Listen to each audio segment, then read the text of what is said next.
You got like $3 million, huh? Yeah, we're already building a fancy house for us. Got my dream kitchen planned. My mother-in-law says all dreamy-like. I've quit my job. Gonna start a business with Ashley's inheritance. My husband says, looking way too happy about it. Wait a sec. Ashley didn't get any inheritance yet. You're quitting your job and building stuff already. What's the deal? Let's not fib here. It's obvious you got money. How about we take a trip before jumping into this house thing? Hawaii, maybe? My father-in-law adds, making things even more confusing. What are they even thinking?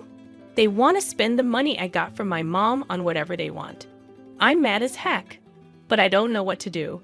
A few months back, let me take you there. My name's Ashley, I'm 38, and I teach at a high school. I've been married to David for 12 years. He's 2 years older and works in an office. Right after we tied the knot, our daughter Julie came along, and ever since, my life's been a whirlwind of work and raising her. Today, we're off to see my mom at the hospital. Hey, Grandma, it's been a bit. Ah, Julie dear, come here, my mom says, gently running her fingers through Julie's hair. She looks thinner, and her face isn't as lively. There's this guy in a suit standing by her bed. He nods at me as I glance his way and then leaves. Mom, who's that guy? Just someone I know, nothing to worry about. How are you holding up, Ashley? And David, is he doing okay? My mom's eyes, a soft shade of blue, twinkle as she smiles. She met my dad when he was in the import-export business overseas, and she moved to the US to marry him.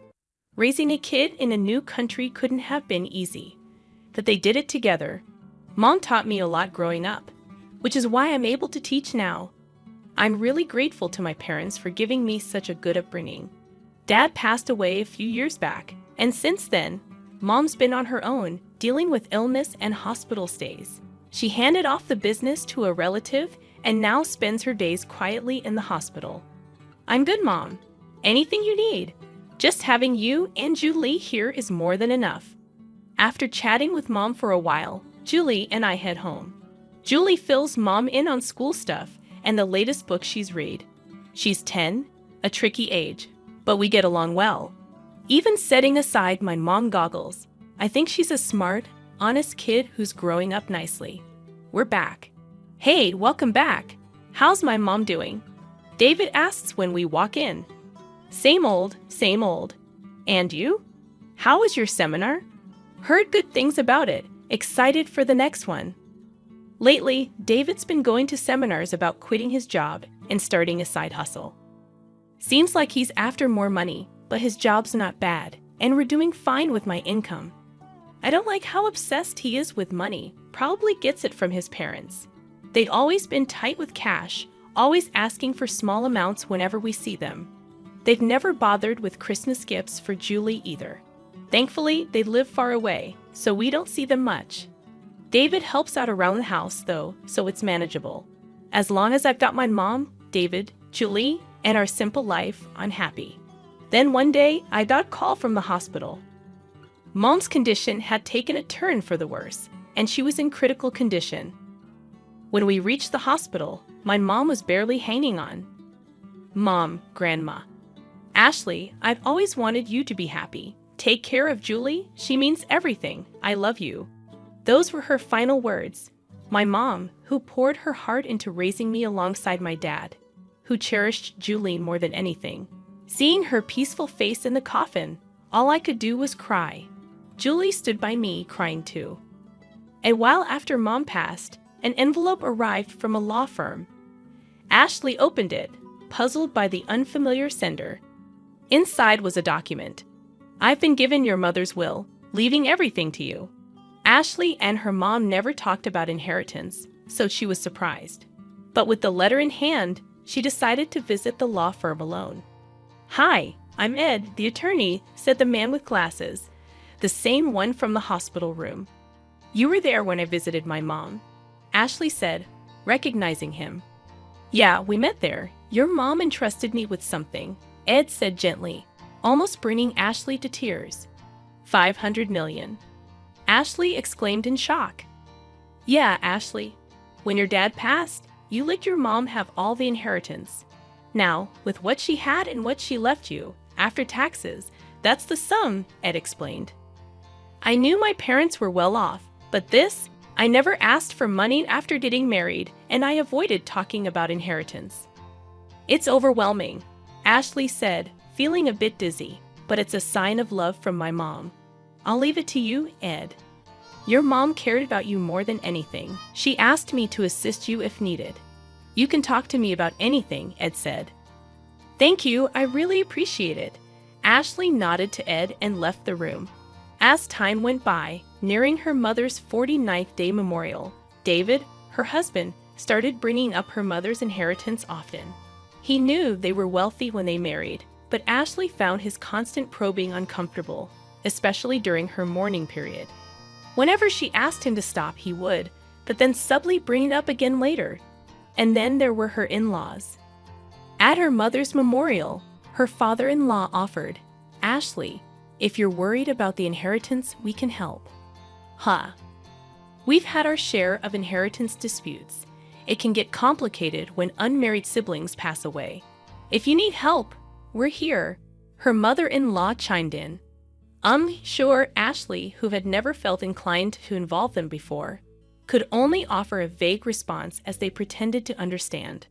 About 3 months after her mother's passing, David, who had been relatively quiet, finally reached his breaking point. Have you gotten your mom's inheritance yet? David's question sent a shiver down Ashley's spine. Not yet, Ashley fibbed. The process is complicated. It's been 3 months since she passed, right? Why the delay? David pressed, but then abruptly announced he was heading to bed, leaving Ashley with a gnawing feeling in her chest.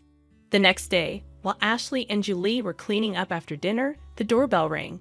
Julie rushed to answer it, and Ashley, peering out from the kitchen, saw her in-laws along with David returning from work. Why are they here? Ashley whispered to Julie. It's okay, Mom. I'll go to my room, Julie said, darting away nervously. What's happening? Ashley asked as her in-laws entered. Never mind that, Ed, her father-in-law said cheerfully, grabbing a beer from the fridge. We're here to celebrate. You inherited over $300 million. We've even started building a duplex for us all to live in, complete with your dream kitchen. Listen, Ashley, be happy. Her mother-in-law chimed in dreamily. We're planning to build a duplex. We've put down half of our savings and some money Mom and Dad saved up. The loan's in my name, but you can settle it all with your inheritance. It's a way to give back to them. What? I quit my job. I'm starting a business with your inheritance, David announced, looking oddly pleased. Wait a minute. What's going on? I haven't received any inheritance yet. And why are you quitting your job and talking about a duplex? Let's not play games. It's obvious you got an inheritance. How about we take a trip before diving into house plans? Maybe Hawaii. As chaos unfolded, David and her mother-in-law seemed to agree with Ed. David, with a mocking laugh, said, You're being miserly, Ashley. We checked it out because you kept saying you hadn't received the inheritance. If you don't process it within 3 months, you can't refuse it. So whether you told the truth or not, you've inherited, right? Considering my father-in-law's company, it must be more than $300 million. We'll live comfortably thanks to them. Thanks, Mom. Make sure to arrange money for the duplex and my capital. Hearing David speak like that left her feeling lightheaded. But what kind of people are these, wanting to use my precious inheritance from my mom as they please, indulging in luxury? I was burning with anger, but I couldn't speak. I worried about Julie, who was in the other room. I'm stepping out for a bit. I called out to them, but they were too engrossed in discussing their plans for the inheritance. I left without even grabbing my wallet. The night air was brisk, and as I reached a familiar hilltop park, the tears started flowing. I cried silently, feeling the weight of frustration and exploitation. My emotions were a jumble, but I couldn't bring myself to mention divorce, not with Julie still in the picture.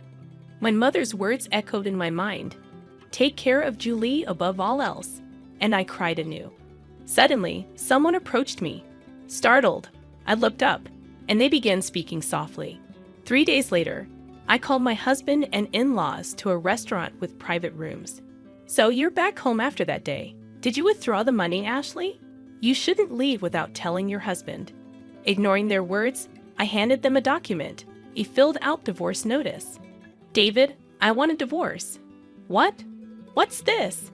David's panic was palpable, and my in-laws exchanged worried glances.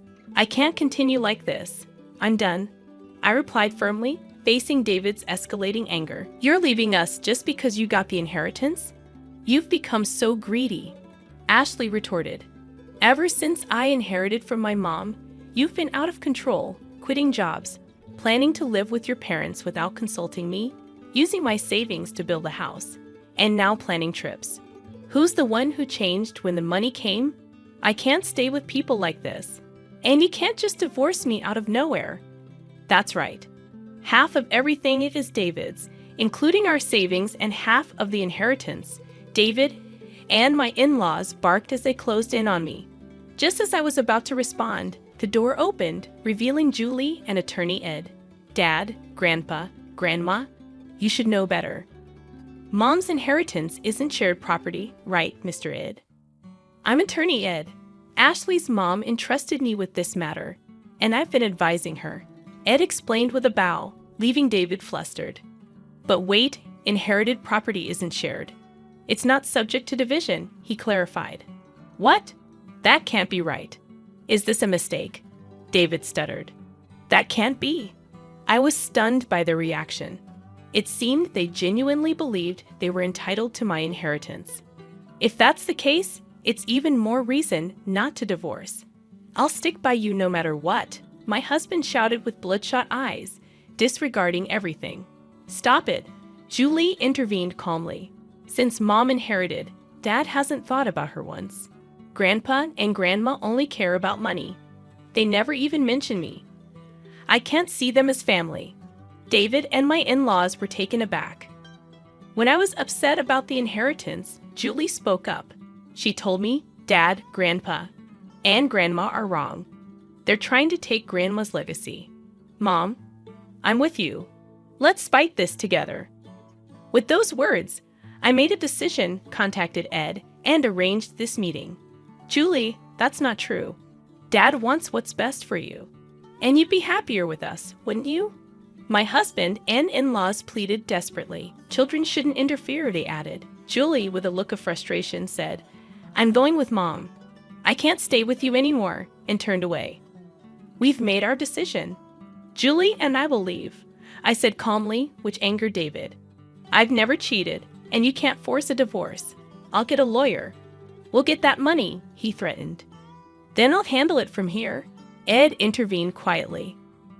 The crux here is whether there are serious grounds for ending the marriage, quitting his job, using our savings without consent, making decisions unilaterally, and Julie expressing her distress. We have multiple arguments to support our case.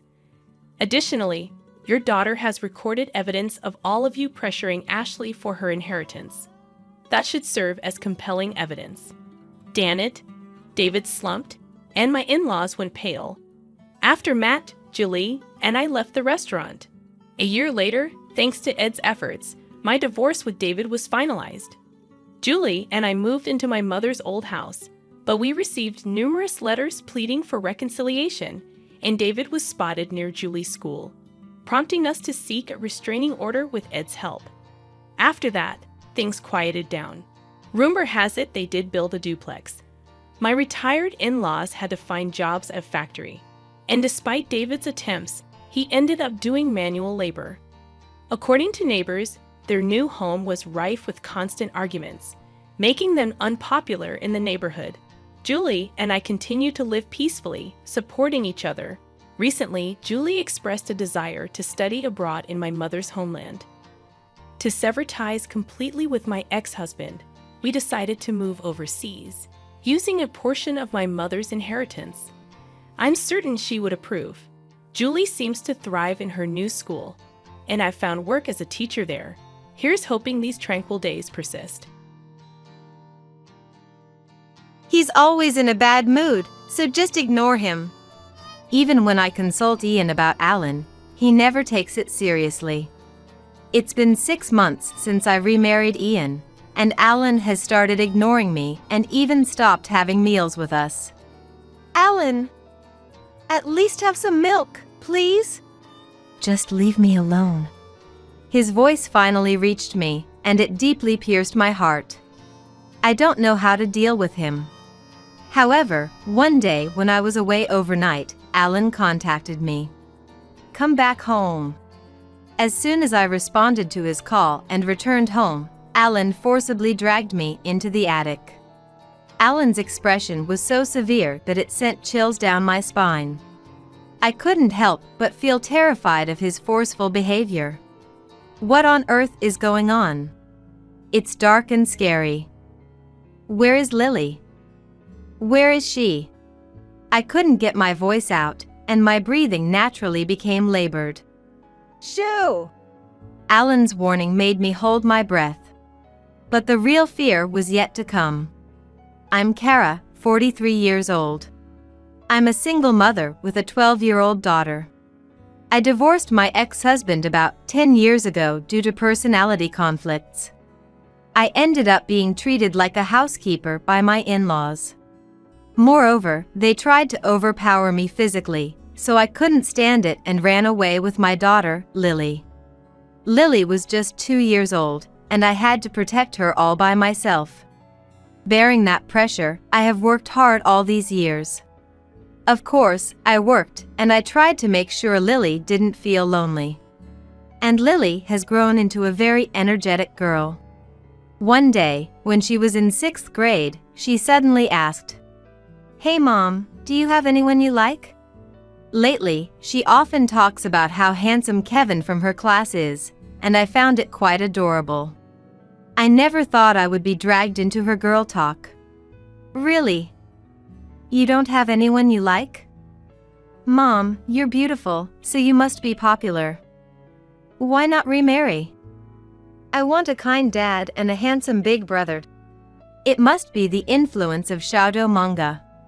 But surprisingly, she was quite serious, and she kept encouraging me to date and remarry. As Lily became less dependent on me, I thought maybe it wouldn't be a bad idea. Then, with a light heart, I attended a singles event and met a man I connected with on the first try. His name is Ian, 45 years old. A refreshing man who looks younger than his age, often seen wearing a white polo shirt. He had been through a similar situation, having been divorced with an 8-year-old son. My son also encouraged me to consider remarriage.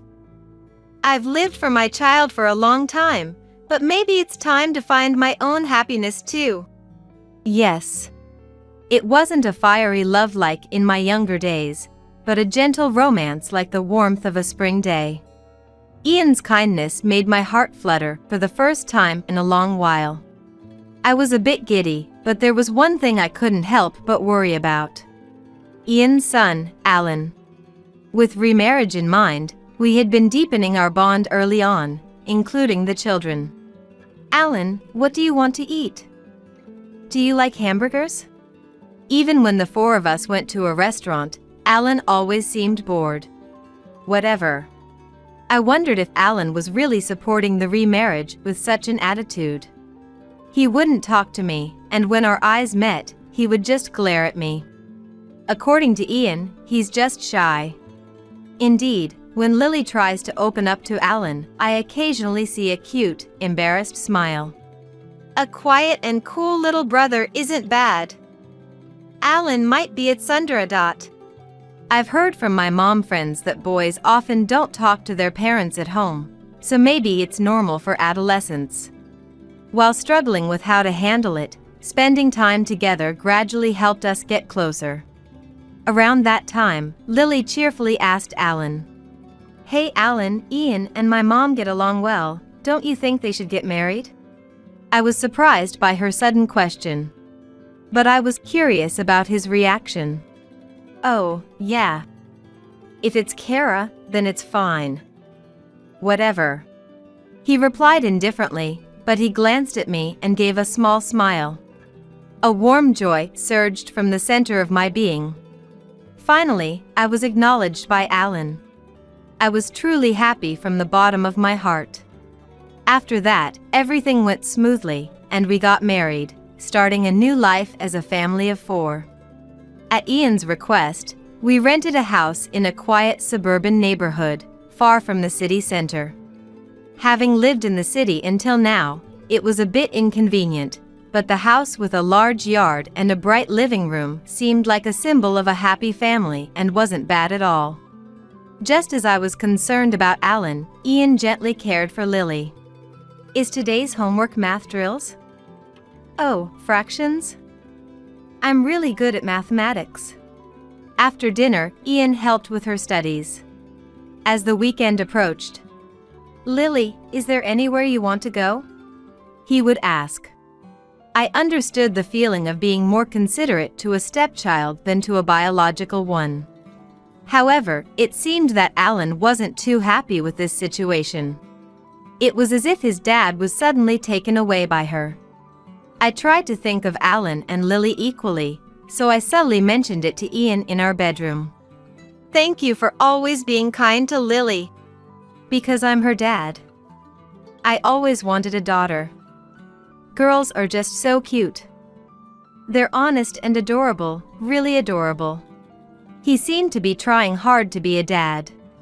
But, because you're always giving Lily attention, Alan seems a bit lonely, doesn't he? When I brought up the main issue, Ian laughed lightly. Alan? He's always grumpy, so I can't tell. Does he even have feelings? Oh, maybe grumpiness is a feeling? Well, I don't know what he's thinking. Just leave him be. Don't worry about it. Huh? It felt different from just favoring a stepchild. Oh, by the way, Lily wants to go to an amusement park on the next holiday. Can you book the tickets? An indescribable sense of discomfort spread in my chest. Was he desperately trying to be liked by Lily? In other words, he was trying to cherish the family. Tickets are $100 per person? Wow, that's expensive. But hey, family smiles are priceless, right? It seemed he had no hesitation in spending $100 for Lily. Speaking of which, when we first started living together, Alan's shoes were worn out and the heels were crushed. When I suggested buying new ones, he refused once with a whatever, so he must have really liked them. But when I half forced him to the shoe store, he looked around with interest and chose new shoes. Alan's shoes cost $39. When I mentioned it to Ian in casual conversation, he slightly furrowed his brows. What? That's expensive for kids' shoes. Everyone has their values, but I felt Ian was a bit too dismissive of Alan. There was one more thing that bothered me about Ian. Hello? Hey, I'm working late today. Around 4 p.m., Ian called cheerfully while at work. His workplace is a factory, and he usually works from 8 a.m. to 6 p.m. on weekdays. Sometimes, he has to start early, work late, or even work on weekends. Most of the time, he doesn't know about these schedule changes until the last minute, and he lets me know on the same day. So, that's the case. Thanks for your hard work. Will it be another late night? Yeah, it might be a late night. I might even have to pull an all-nighter. It's really tough.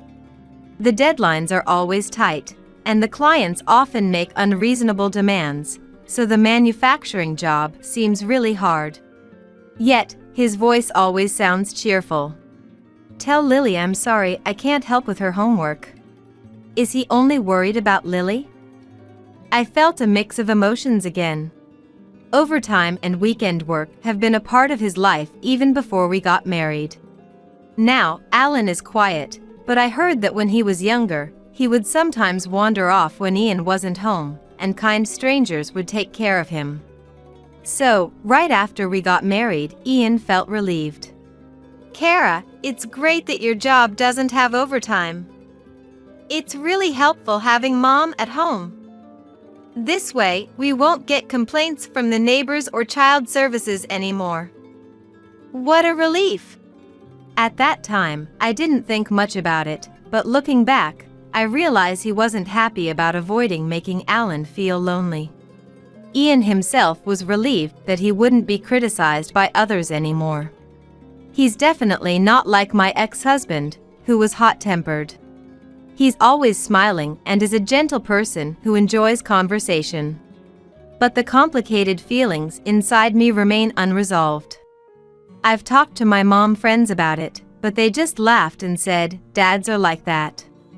My mom friends then went on to share their complaints about their husbands, competing for the title of the worst husband. Listening to their stories, I thought Ian isn't that bad, but even after venting or hearing about other terrible husbands, my complex feelings didn't disappear. I'm home. Even on the days Ian tells me he'll be working late into the night, he often comes home on time. Huh? Did the overtime get canceled? Yeah. For some reason, when he works late into the night or early morning, he's in a great mood, but when he comes home without working overtime, he's in a bad mood. Isn't it usually the opposite? I wondered but couldn't say anything when Ian was in a bad mood. While I'm concerned about Ian, another problem arises. Alan has started showing a rebellious attitude. When we first got married, he was quiet but seemed relaxed around me. He doesn't call me mom, but I felt he accepted me as someone living under the same roof. Now, 6 months after our marriage, our relationship has worsened. Alan, good morning. Breakfast is ready. Even when I greet him, he glares at me and doesn't touch the food I prepare. It's worrying for an 8-year-old to skip breakfast before going to school. Just the other day, he was making dinner requests, and our relationship seemed fine. Why has it changed? Alan, at least drink some milk, okay? Just leave me alone. His words cut deep into my heart. In a remarriage involving children, it's crucial to respect the child's feelings. Alan initially had high hopes for the new family but seems disappointed now that we're living together. But we are already married. I can't just give up and say, "Okay, I won't be your mom anymore." I have to face Alan, but he keeps pushing me away. Not only breakfast, but for dinner too, Alan pointedly eats instant noodles or junk food. However, she doesn't want to worry Ian, so in front of him, she maintains a facade, eating together and only appearing slightly grumpy. When she consults Ian, he's always grumpy. Just ignore him. It's the same response she's heard before. Then one day, she received news that a local friend had passed away.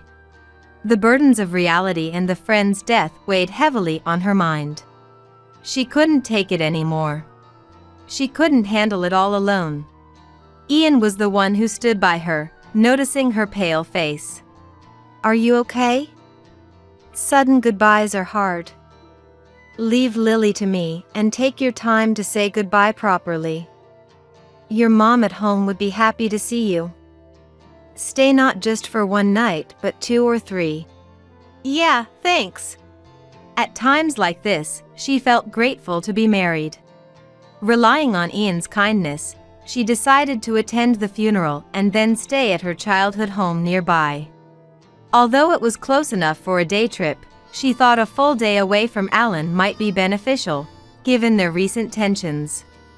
However, that night, when she was away from home, Alan called her. Come back. Could it be that he missed her? For a moment, she thought so, but his voice was cold and low. She thought she heard Lily's voice faintly in the background. What's wrong? Is Lily with you? Ignoring her question, Alan gave a brief instruction. Come back. Don't tell Dad anything. Despite being only 8 years old, he somehow seemed frightening. Before she could say anything, Alan abruptly ended the call. Alan and Lily didn't have their own phones, so they must have called from a public phone, making it impossible for her to call back. It was past 7 p.m. The thought of them walking alone to a public phone at this hour was terrifying. There was only one option: to go home immediately. She kept clutching her mobile phone, debating whether to contact Ian as the bus swayed. But Alan's cold yet somewhat desperate voice telling her not to tell Dad stopped her. She felt the urgency to get home quickly. Her hands were sweaty as she held her mobile phone. She arrived home just past midnight. There were no lights on in the house. Thinking they must have gone to bed, she quietly opened the front door, but suddenly a flashlight beam pierced the darkness. "You're late." The light revealed Alan's figure. Sorry, so what is it? What happened? "Just hurry." What? What? Alan grabbed her arm tightly and led her to the living room, without explaining anything. Then, she saw car lights outside the window. It looked like Ian's car was parked in the driveway. "This way." He forcefully pulled her, making her climb the small, steep stairs beside the living room. At the top was a loft they used for storage. Wait a minute. She tried to pull her arm away, but Alan's stern expression sent a chill down her spine. The flashlight was turned off. She couldn't see anything. They were engulfed by darkness and silence. She couldn't help but feel scared of Alan's aggressive behavior. "What's going on?" "It's dark, scary. Where's Lily?" "Where is Lily?" My voice wouldn't come out properly, and my breathing naturally became erratic. Shoo! At Alan's warning, I even stopped breathing. The light in the living room came on. Even so, the light didn't reach the loft. Gradually, my eyes adjusted, and I could faintly see Alan's serious profile emerging from the darkness. This is the living room. Pretty nice, right? This sofa, it's an electric sofa, it's really nice. It was Ian's voice. Even though it was the middle of the night, he had apparently brought a guest. There's juice in the fridge. Make yourself at home. Feel free to relax. What is this creepy way of speaking? His voice was trembling with joy, and a nasty laugh escaped. I glanced at Alan, who motioned with his chin, allowing me to look at what was happening below. Leaning forward quietly to avoid making any noise, I peeked into the living room below. What? I almost screamed and quickly covered my mouth. There was Ian and a girl. She had put on makeup to look mature, but her face still had an innocent look. I had never seen her before. A relative's child, maybe? So, how far is okay? I mean, you're staying over, so that's what this is, right? The girl's face twisted in disgust. But she quickly composed herself and showed resignation with a "well, okay." Ian's eyes widened, and he began breathing heavily. Like a beast that had lost its reason in front of a defenseless small animal. Even without direct words, it was clear what Ian intended to do to the girl. What the girl had resigned herself to. All the blood rushed to my head, and I was hit with severe dizziness and a headache. Bringing a girl into a house that symbolizes the happiness of a family was unforgivable. More than anything, I couldn't stand the idea of this young girl, who still looked so childlike, becoming a victim of a filthy adult. Thinking that it was not something young Alan should see, I instinctively pushed him back. But then I realized that he had called me because he understood the situation. I gave Alan a big nod. Alan looked straight at me and nodded back. So, I already took you to eat at a family restaurant, so you're not hungry, right? Shall we get started? It's okay now, right? My family isn't home today, so don't hold back, okay? Spreading his hands beside his face to appear harmless, Ian inched closer to the girl. Don't be nervous. I'm nice, really. Finally, he put his hand around the girl's waist and pulled her close. Ian's cheeks flushed as he basked in the feeling of happiness. I have a child too, only a couple of years younger than you. I'm good with girls, see? Yes, a girl not much younger than Lily. Is she Ian's affair partner? No, that can't be true. Ian is trying to hurt her deeply. That's not okay. Hey! Ian! She rushed down the stairs, almost tripping in her haste. Kara, why are you here? You were supposed to stay at your parents' place. Ian, startled, clung to the girl. Get your filthy hands off her right now. She strode over to Ian with large steps and twisted his arm without hesitation. Ah, ouch! What the? Let go! Let go! How long do you think you can keep touching her? I was surprised at how much force I suddenly had. Ian's sweaty hand was trembling, and his face twisted with pain. What were you trying to do to the girl? No, nothing. Don't lie. I've been watching you the whole time. I saw you brat looking at her with those lecherous eyes. No, it's not like that. If Ian was a beast, then I was the devil. I couldn't believe such filthy words were flowing from my mouth so easily. This was the first time I'd ever raised my voice and called someone brat. It felt like devil horns were about to burst from my head, with the heat and pain swirling inside my mind. I twisted Ian's arm with all my strength, forcing him to the floor. He curled up, protecting his head. I'm sorry, Kara, I'm sorry. I felt an urge to kick his pathetic back. No, it's not what you think. It was a moment of weakness. It wasn't cheating. I didn't betray you, Kara. It was just a mistake. I just met her. It's not cheating. Kara, you're the only one. It's not cheating. I'm sorry. Maybe the angry aura I had was terrifying, because he kept apologizing desperately. I took a slow, deep breath. So, it was just a moment of weakness? I looked down at Ian's round back and lowered my voice. Hearing my calm voice, the intense anger had subsided, and Ian cautiously raised his face. Kara! I know, it must have been shocking out of nowhere. I'm really sorry. I gave in to temptation. He was smart to keep apologizing, knowing he couldn't escape from the situation with me, his wife, having caught him red-handed. Admitting his fault honestly might help reduce my anger to a minimum. But that tactic only worked if it was a normal kind of cheating. So, you brought a girl home because I wasn't here, and it was just a mistake? Yes. I'm sorry, it won't happen again.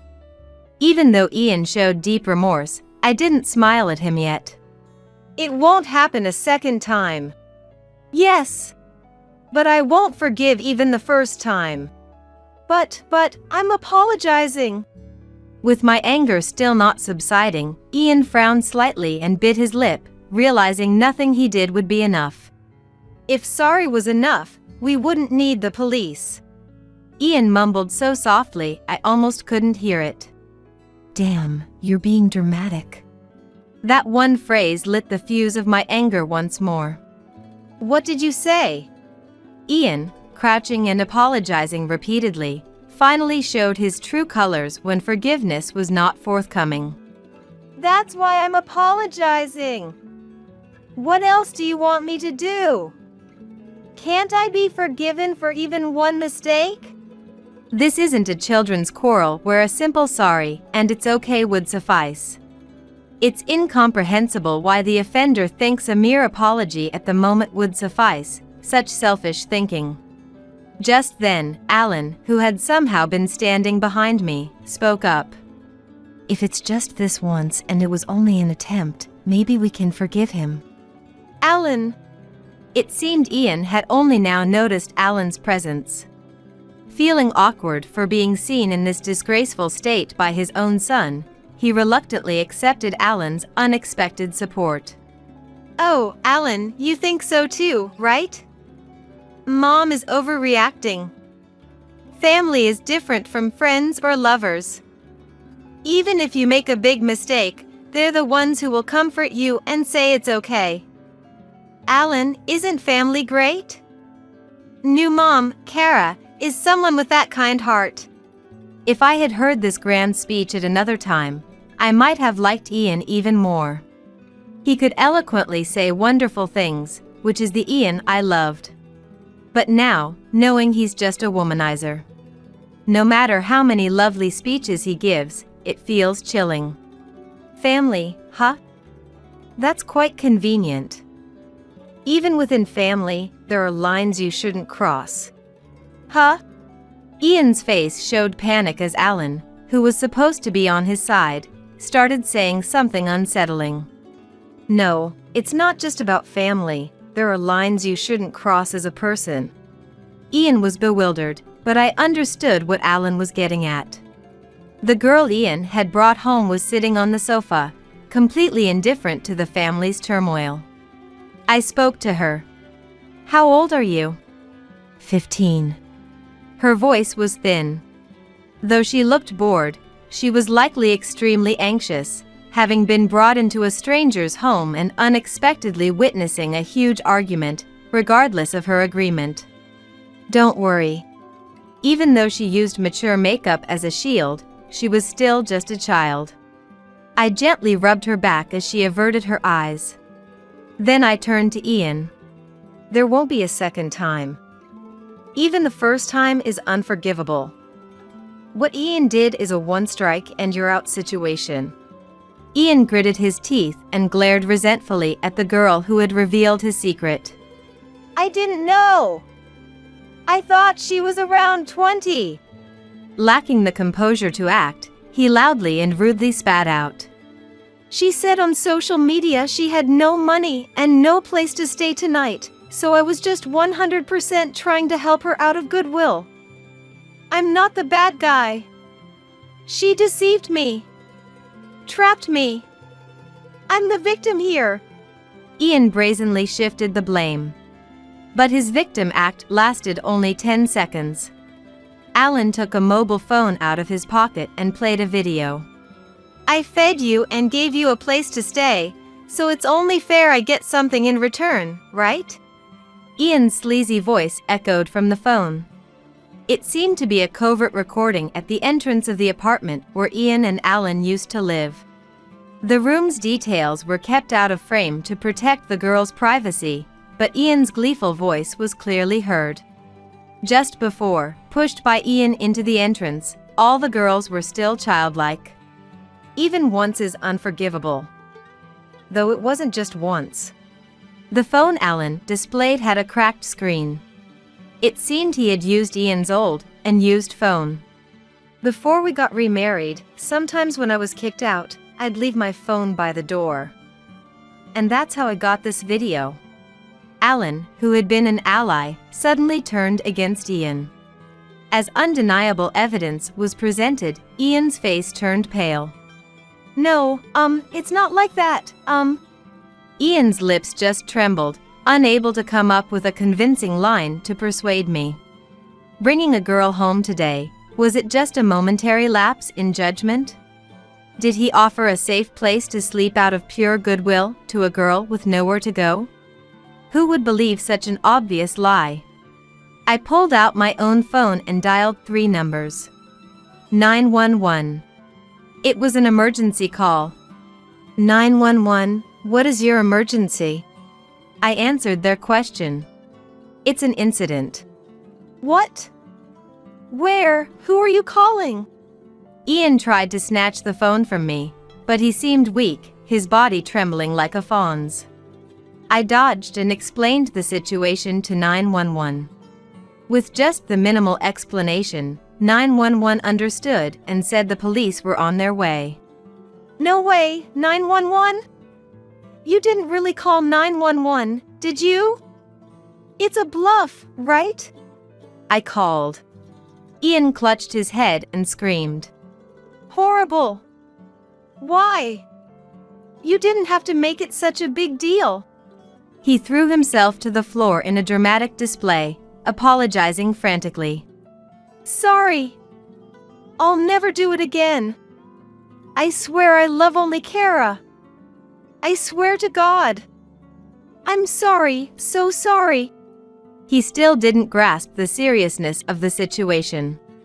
No, he must have understood but was choosing to look away. The one you should be apologizing to isn't me. I grabbed Ian's head as he groveled on the floor, forcing his face up and turning it towards the girl standing in shock. As an adult, what the hell do you think you're doing?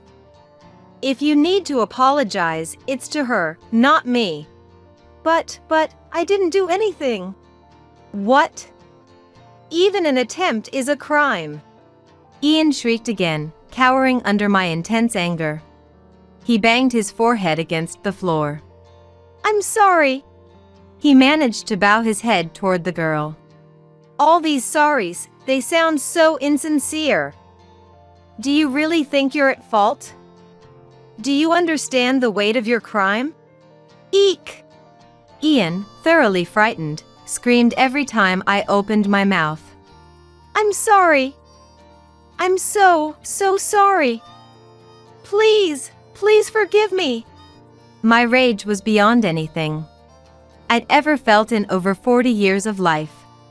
If sorry was enough, we wouldn't need the police. Then why make me apologize? I've said sorry over and over. What more do you want me to do? Ian couldn't hold back his frustration and yelled. But he quickly realized and gave me a sad smile. I love Kara. I won't stray anymore. The video Alan showed you, that was from the past, right? If you're going to blame me for cheating before a remarriage, that's a bit much. The word love from his mouth made me sick.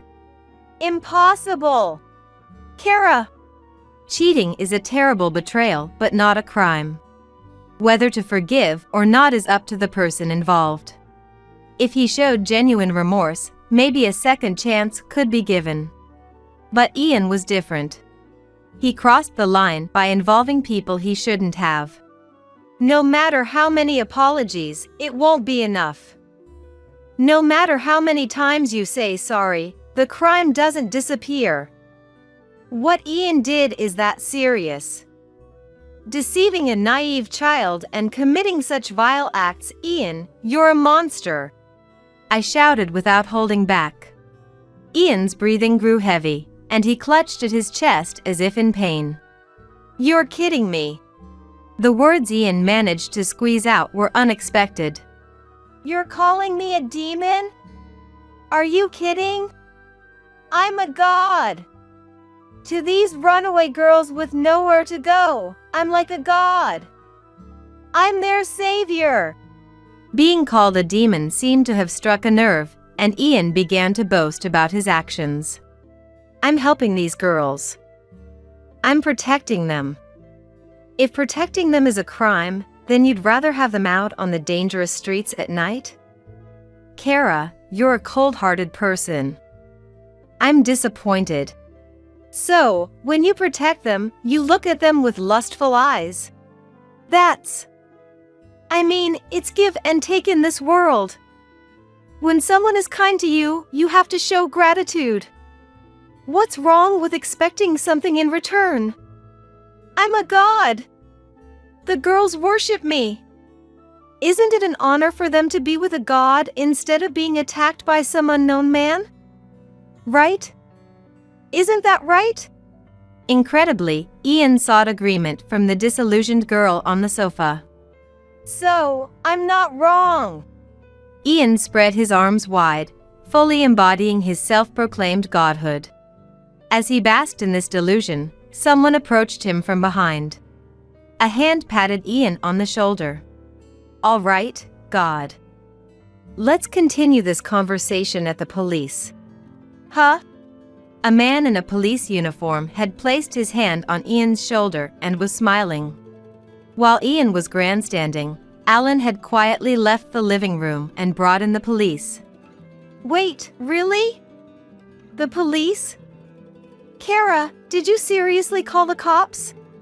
Ian's face twisted into a half-smile of panic. I nodded quietly. You can't just ignore a crime happening right in front of you. But it was all consensual. The grip on Ian's shoulder tightened. We'll hear more about that at the station. Let's go. Wait, no. Kara? You betrayed me? Why, we're family. Ian, still defiant, was urged out the door by the officer. He reached out to me for help. But I had no intention of taking his hand. Noticing my cold expression, Ian's eyes darted to Alan. Alan! Desperately, he called out to Alan. Wait a moment. Alan stopped the officer. Ian's tear-filled eyes showed a glimmer of hope. Take this cell phone with you. The officer looked puzzled, so I explained. It contains videos of his past misdeeds. Alan added. And this is the phone he used to have. It's full of creepy messages with the girls. The hope in Ian's eyes quickly faded, as his own son handed over evidence that would ruin him. Alan! You're abandoning me, your dad? Ian's voice, filled with anger and desperation, croaked out. Alan, who had remained stoic in the face of Ian's behavior, finally showed his disgust. You abandoned me first. You left me to play around with young girls. Ian could only clench his jaw, unable to retort. He seemed ready to silence Alan with force, but the officer's presence kept him in check. Soon, more officers arrived, and Ian was handcuffed by two of them. The girl on the sofa, who had been curled up in fear, was safely taken into protective custody. Ian glared resentfully at Alan and me as he was led away by the police. Ian was neither a god nor a dad. I gently put my arm around his shoulder. In my arms, Alan's tension finally eased. Ian had tried to claim to the police that it was protective custody, that it was consensual, but such excuses were never going to be accepted. He seemed to always be on the lookout for girls he could lure. Of course, all his overtime was a lie. It was common for him to break promises and not show up, which is why his sudden end to enjoyable overtime wasn't surprising. He became notorious nationwide as a despicable criminal who preyed on vulnerable children. They meant no harm. I just wanted to see my family. He reportedly said this to the police. Ian, thoroughly dejected, requested that I bring Lily to visit him, but the thought of exposing her to his gaze, even with a barrier between them, was revolting. So I went to see Ian alone. You came. Oh. Where's Lily? I didn't respond to his question.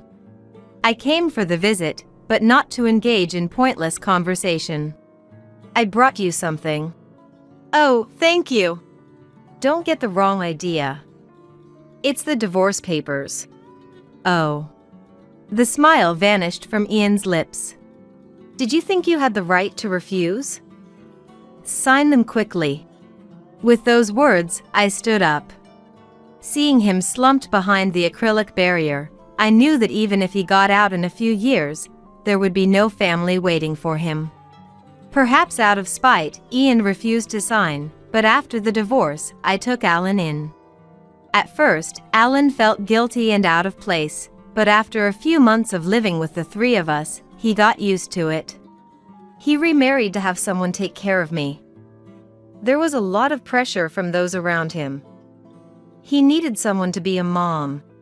He had been neglected for most of his life. Understanding Ian's true intentions, he was hesitant about the remarriage but came to want a family after experiencing kindness from me and Lily. But there was another reason he wanted to get married. Lily. Just being near the adorable Lily was enough to make Ian happy. But he wanted more than that. That day, when Kara was out, he saw it as a chance. He tried to get rid of me to be alone with Lily. Realizing this, Alan managed to get Lily to a friend's house. I was grateful to the friend's family for taking Lily in so unexpectedly. I'm sorry for all the trouble he caused. Alan had been cold to me because he understood Ian's inappropriate gaze towards Lily. It hurt to think how much the child had suffered, trying to protect others. Alan, it's not your fault. Thank you for protecting Lily and me. Yeah. He smiled. A dimple appeared on his right cheek, looking very cute. From now on, you can lean on me. You're still just a kid, Alan. I thought it best not to treat him too much like a child, so I just patted his shoulder. Then Lily came running in. After hugging me, she ruffled his hair like a playful puppy. That's right. You're still a kid, Alan, so rely on Mom and me. Stop it. Despite his strong protests, his ticklish smile was indeed adorable. Both Lily and Alan are my precious children. I want to protect their innocent smiles forever. Getting engaged. The young woman declares happily across the counter, her eyes sparkling with joy and excitement. This is a high-end jewelry store that specializes in precious stones and breathtaking designs. I work here as a sales associate, helping customers find the perfect piece to symbolize their love and commitment. And the man standing next to the woman who just announced their engagement is none other than my husband, Mick. When we first met, I was instantly drawn to Mick's bright smile and reliable demeanor. He had a way of making me feel safe and cherished, and I knew I wanted to spend the rest of my life with him. But about 6 months into our marriage, things started to change. Mick began taking more business trips and working late nights at the office. I tried to be understanding, telling myself that he was just working hard to provide for our future. But deep down, I couldn't shake the feeling that something wasn't right. And then, on this fateful day, my worst fears were confirmed. Mick walked into the very store where I was filling in for a colleague, arm in arm with a young woman I had never seen before. Even though it was just a coincidence, seeing Mick with another woman felt like a punch to the gut. My vision blurred and my heart raced as I tried to process what was happening. An engagement ring? What did this mean? In an instant, all the trust and love I had for Mick, all the happy memories we had shared, they all shattered into a million pieces right before my eyes. I'm so adored by him. The young woman, who I later learned was named Amos, gushed to me, completely oblivious to the fact that I was Mick's wife. He calls me multiple times a day, always picks me up and drops me off when we go out, and buys me anything I say I like. I'm so loved. I feel like the luckiest girl in the world. As Amos went on and on about how wonderful Mick was, I couldn't help but think about all the times I had wondered why our savings weren't growing as fast as they should have been, given Mick's salary. Now I knew the answer. He had been lavishing his mistress with gifts and attention, all while neglecting his own wife. Mick, meanwhile, had finally noticed my presence and was shifting uncomfortably from foot to foot, his face twisted into a guilty grimace. Fighting back the urge to scream or cry or both, I somehow managed to plaster on my best customer service smile and speak in an overly cheerful voice. Is that so? Congratulations! If you're looking for a diamond engagement ring, we have some stunning new designs in this display case over here. Then, I turned to look directly at Mick, my gaze unwavering as I continued. And for you, sir, I have a special recommendation. When Mick saw what I was holding out to him, the color drained from his face, and his mouth began to tremble. I felt a bitter laugh bubbling up inside me, so different from the fake smile I had been forcing. Because what I had thrust in front of Mick's face was a divorce certificate application, already signed by yours truly. Just add your signature here, and our divorce will be finalized. Feel free to go and be happy with your little side piece. My name is Lena, and I'm a 29-year-old woman working at a well-known jewelry store. The store where I work carries a wide variety of accessories, and the interior is always clean, bright and glittering with promise. Customers come in searching for the perfect piece adorned with rubies, sapphires, pearls, opals, and more, each one hoping to find something that will make them feel special and loved. Whether they're shopping for an anniversary gift or a little treat for themselves, everyone's face lights up when they see our beautiful selection. But the one thing that outshines everything else in the store? The diamonds, of course. Delicately cut and set into stunning rings, they sparkle and shine from their prime location in the center of the showroom, drawing every eye with their timeless beauty and elegance. And of course, most of the customers who come in to buy these stunning pieces are couples in love or newlyweds, their eyes shining with anticipation and joy. Watching these happy duos choose their perfect symbol of commitment, make their purchase, and walk out hand in hand, their faces glowing with excitement, it's impossible not to feel a swell of vicarious happiness. Selling sparkle and bliss, that's what this job is all about. And I take great pride in what I do. As for my own love life, well, I've always been so captivated by the allure of working in a jewelry store that romance has taken a bit of a back seat. Day after day, I'd watch the lovers and spouses who came into the shop, feeling pangs of longing. But the more I threw myself into my work, the less time I seemed to have for putting myself out there and finding my own special someone. My friend Vanessa, noticing my perpetually single status, decided to take matters into her own hands and set me up with a guy she knew. That guy turned out to be Mick, my future husband. Mick was 6 years older than me and worked in the sales department of an electronics company. I was immediately drawn to his outgoing nature, his way with words, and his perpetually sunny disposition. But he also had a serious side, really listening intently when it came to important matters. After just a few dates, I knew with absolute certainty that if I were to marry anyone, it would be him. I made the first move and confessed my feelings, and we started officially dating. About 6 months into our relationship, I brought up the topic of marriage. These days, there's no shame in a woman taking the lead when it comes to tying the knot. I confidently and assertively moved our marriage talks forward. At first, Mick said it was too soon. But as I passionately made my case for why getting married and starting a family sooner rather than later was the way to go, he came around to the idea. It probably helped that a lot of people in Mick's circle were getting hitched around that time too. Hearing everyone's stories made me realize I needed to really think seriously about marriage myself. And when I think about our future children, getting married to you now just makes the most sense, he told me. From there, things progressed smoothly, meeting each other's families, making preparations. I had lost my mother to illness when I was too young to remember her, and had been raised by a single father. So when I brought home my husband-to-be, my dad Danny was so overjoyed that he cried until his eyes were red and puffy. "Lena, you've been through so much, growing up without a mother. I was happy enough just seeing you land your dream job and work so hard, but now you've found yourself such a wonderful husband too. I'm so glad I was able to raise you to this point," he said, choking up. Mick and I comforted Danny together, vowing silently to give him even more peace of mind from here on out.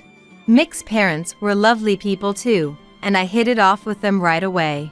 My mother-in-law Juliet was so moved by the fact that I worked in a jewelry store. She asked me all about my job and the gems we sold, and I was more than happy to chat with her about it all. The conversation flowed effortlessly.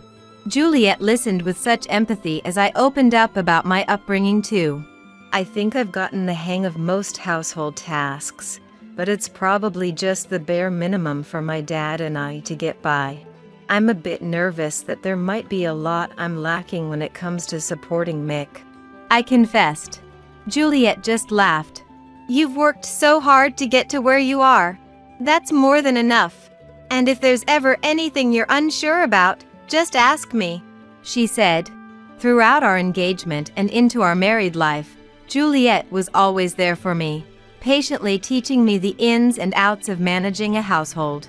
When it came to cooking especially, I learned so much from her. how to make a flavorful broth, the best ways to store ingredients, the secrets to a hearty, comforting stew, tips for bringing out the savory goodness in a roasted turkey. And never once did Juliet look down on me or make me feel foolish for the things I didn't know. She always explained everything with such kindness and care. Before I knew it, I had grown to adore her, to trust her like the mother I'd never had. Mick's job in sales kept him busy, but he had a strict policy of not bringing work home. He never did overtime from the house or went out with colleagues on his days off. Thanks to that, whenever Mick was home, he was able to devote his time and attention fully to me. Even after we got married, Mick and I remained as close as ever, chatting and laughing over meals, going on weekend drives and movie dates. He never once complained about my struggles with household chores. In fact, he would even praise the dishes I made while practicing Juliet's recipes. Of course, there were times when things got hectic at work and he'd have to stay late at the office or go on overnight business trips. But having watched my dad work tirelessly to raise me on his own, I actually found Mick's dedication to his job rather reassuring. As much as I missed him, I was more than happy to cheer him on. I had continued working after we married too, and there was something deeply fulfilling about being a couple who both took pride in our careers. It wasn't until about 6 months into our marriage that I started to feel the first stirrings of unease. Mick's job was as demanding as ever, but gradually, his business trips and late nights began to increase in frequency.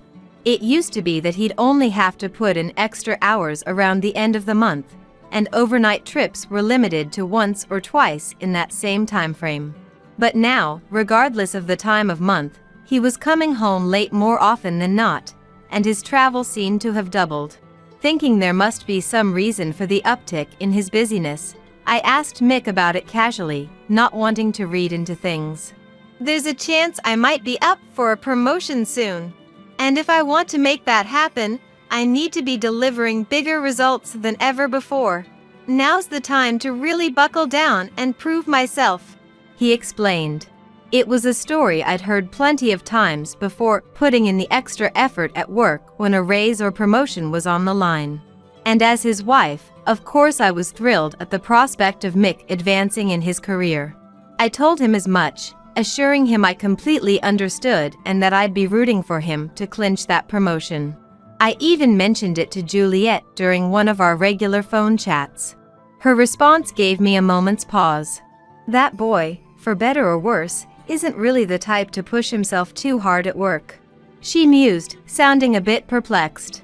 In the end, we both agreed that hopefully things would settle down for him sooner rather than later, and left it at that.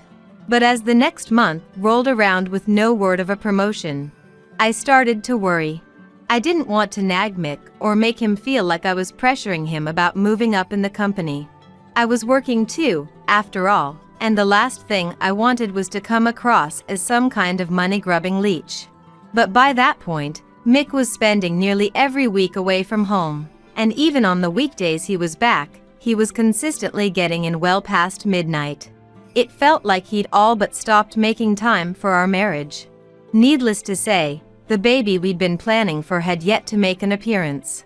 We could barely even find a moment to be together as husband and wife, let alone start a family. Is this busy period at work going to last much longer? I'm worried all this overtime might take a toll on your health, I ventured, trying to keep my tone light and casual. Mick barely glanced up from his phone, his fingers tapping away at the screen as he replied distractedly.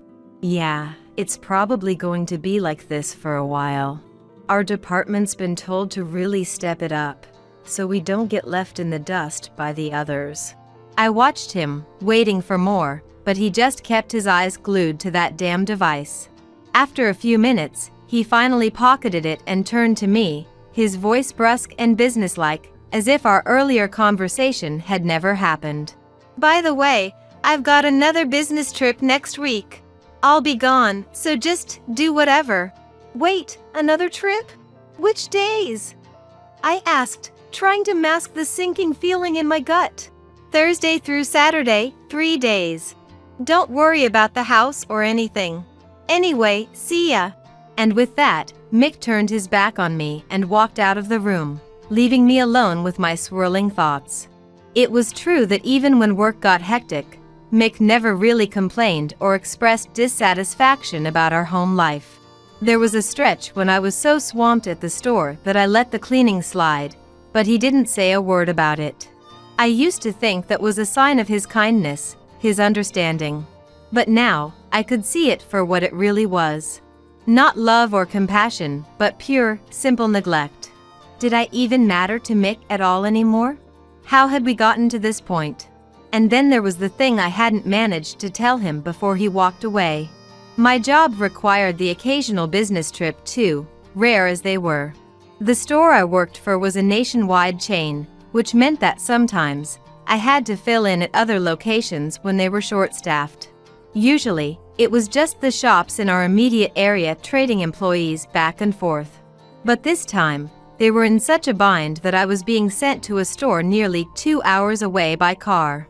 And as luck would have it, my trip coincided exactly with the dates of Mick's upcoming travel. Given how little he seemed to care about our household these days, I doubted he'd have any objections to me being gone and unable to take care of things. But more than that, there was something about this particular set of trips that left me feeling uneasy. I picked up my phone and fired off a quick message to a certain someone. Their reply came through almost immediately, so I decided to follow up with a call. Then, the next week arrived. I saw Mick off as he left for his alleged business trip, and then promptly set out on my own journey. After a long couple of hours on the road, I was already tired by the time I pulled into the parking lot of my destination store. But work beckoned, so I steeled myself and headed inside. As soon as I entered, a woman caught my eye and waved me over. I waved back, a genuine smile breaking through my exhaustion as I hurried to join her. She worked at this particular branch. We'd actually started at the company around the same time and had gone through training together. Her name was Vanessa.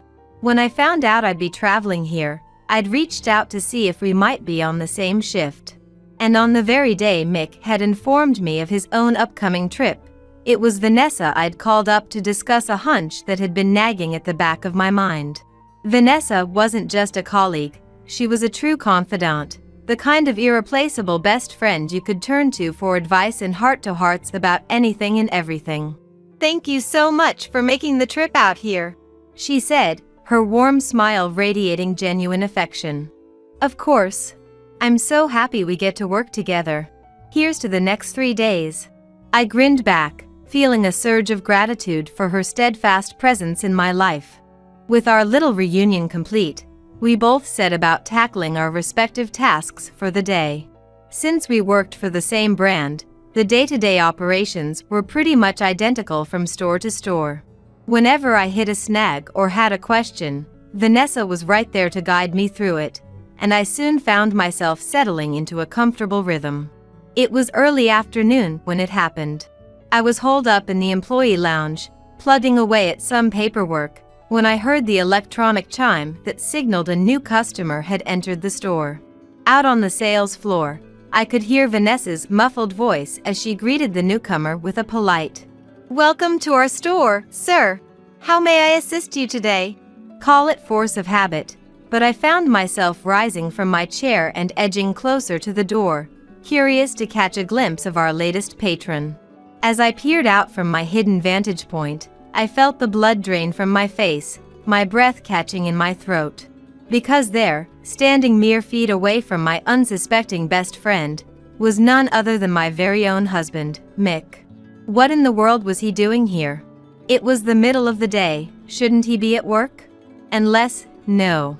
It couldn't be. There was no way his business trip just happened to coincide with my own in both timing and destination. And yet, the proof was right there in front of me, clear as day. The man standing in the middle of that showroom, looking entirely too casual and carefree to be on the clock, was undoubtedly my spouse. But if he wasn't here for work, then what exactly was he up to? I was just about to step out and confront him directly when the chime sounded again, heralding the arrival of another customer. A young woman, probably in her early 20s at most, came bounding into the store with a giddy smile, making a beeline straight for Mick. Hey, no fair going in without me. The young woman, oblivious to Mick's frozen state, looped her arm through his, pressing herself against him with a familiarity that made my stomach churn.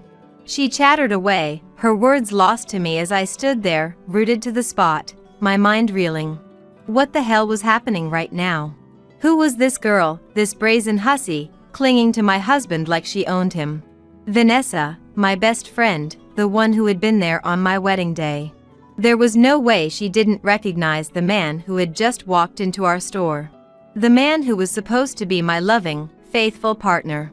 As if sensing my turmoil, Vanessa glanced back towards the employee lounge where I stood hidden, her eyes meeting mine with a look of profound understanding and sympathy.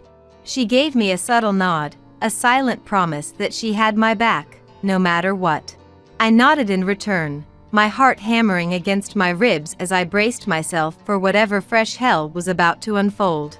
Without missing a beat, Vanessa turned back to the oblivious couple, her customer service smile firmly in place as she addressed them in a voice that was just a touch too bright to be entirely natural.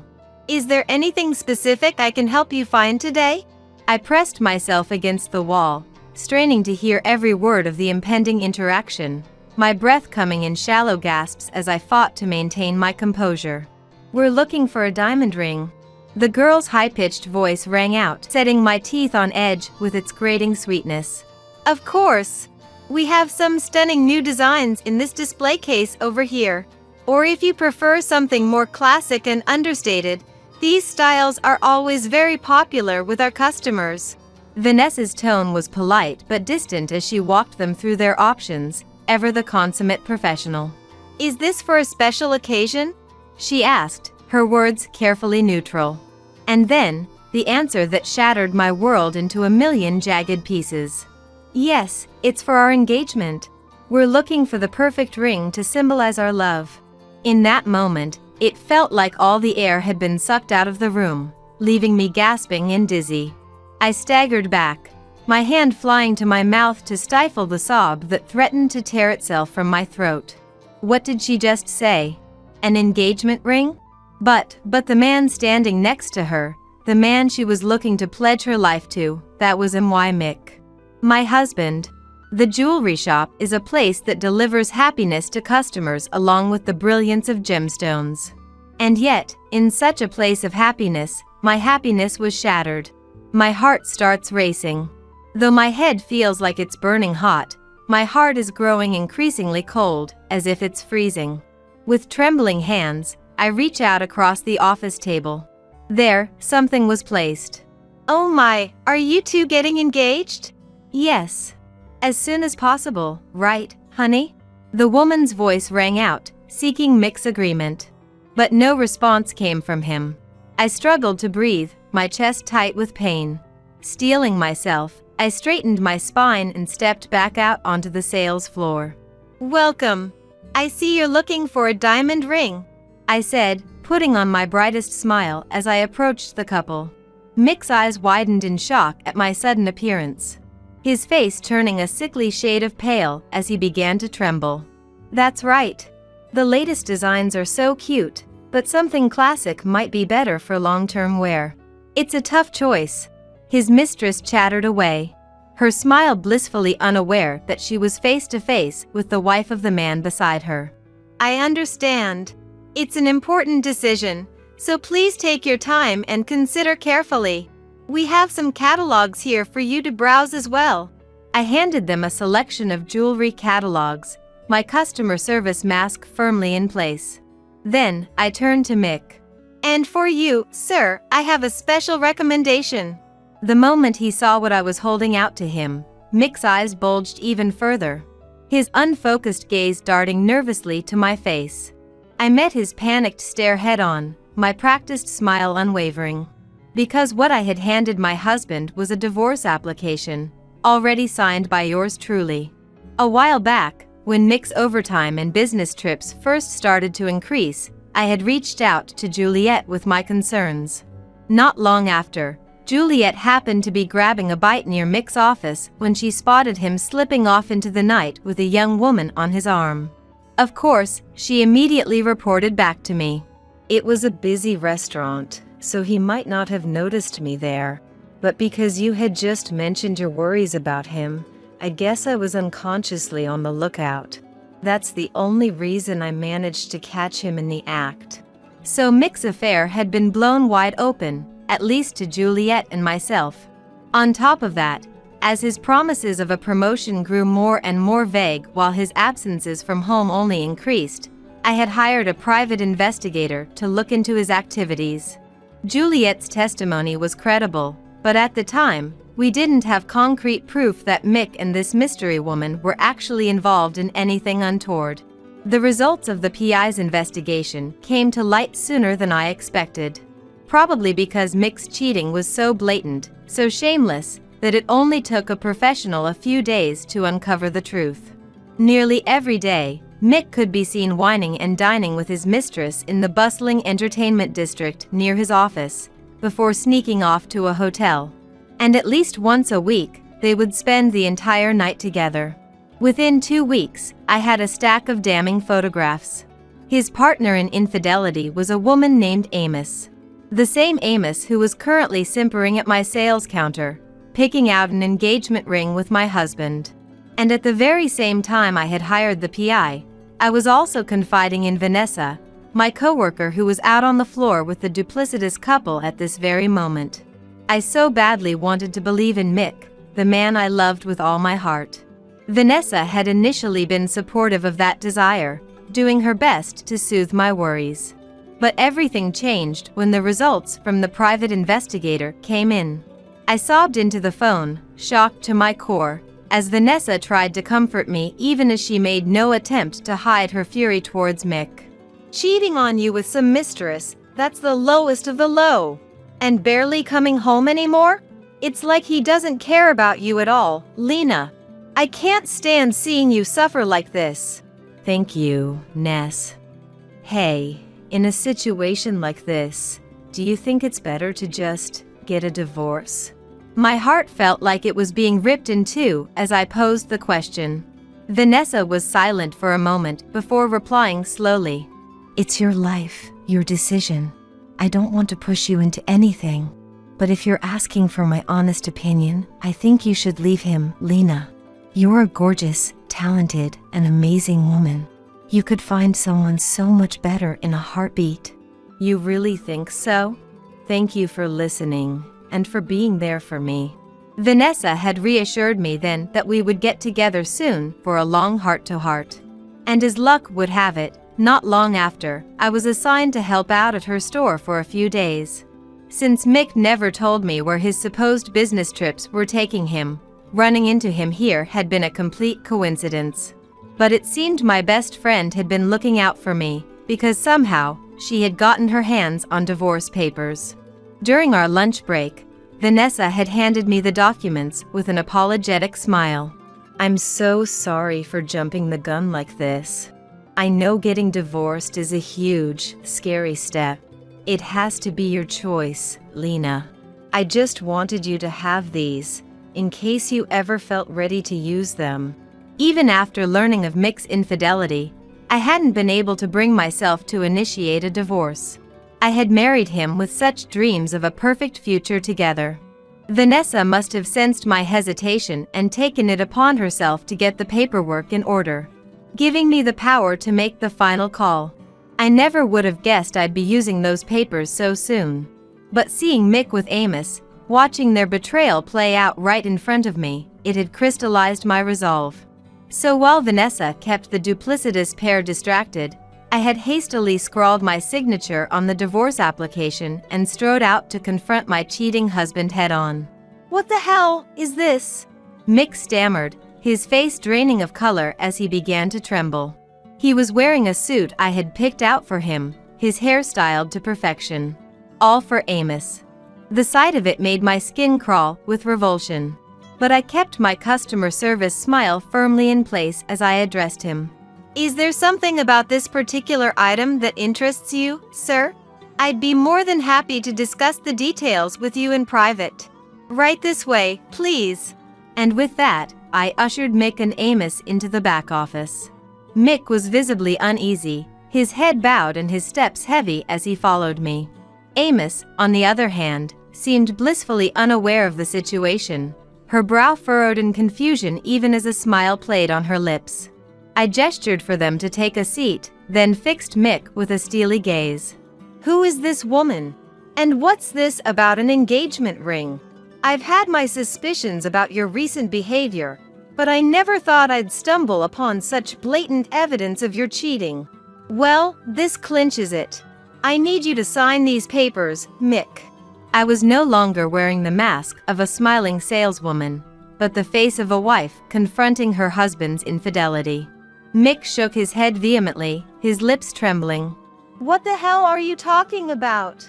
Divorce papers? I just happened to stop by this store for work. This woman is just a colleague here on business. Accusing me of cheating based on that? You're way out of line. His composure slipping, Mick tried to cover his tracks with angry bluster. I'm not out of line at all. I have even more evidence of your affair with Amos. I started to retort, but Amos cut me off. Wait, are you his wife? Oh my God, what a crazy coincidence. Wow, you look kind of old and tired, huh? Amos flashed me a smug grin, clearly relishing the chance to throw me off balance as she prattled on. I know this must sting, but we're seriously so in love.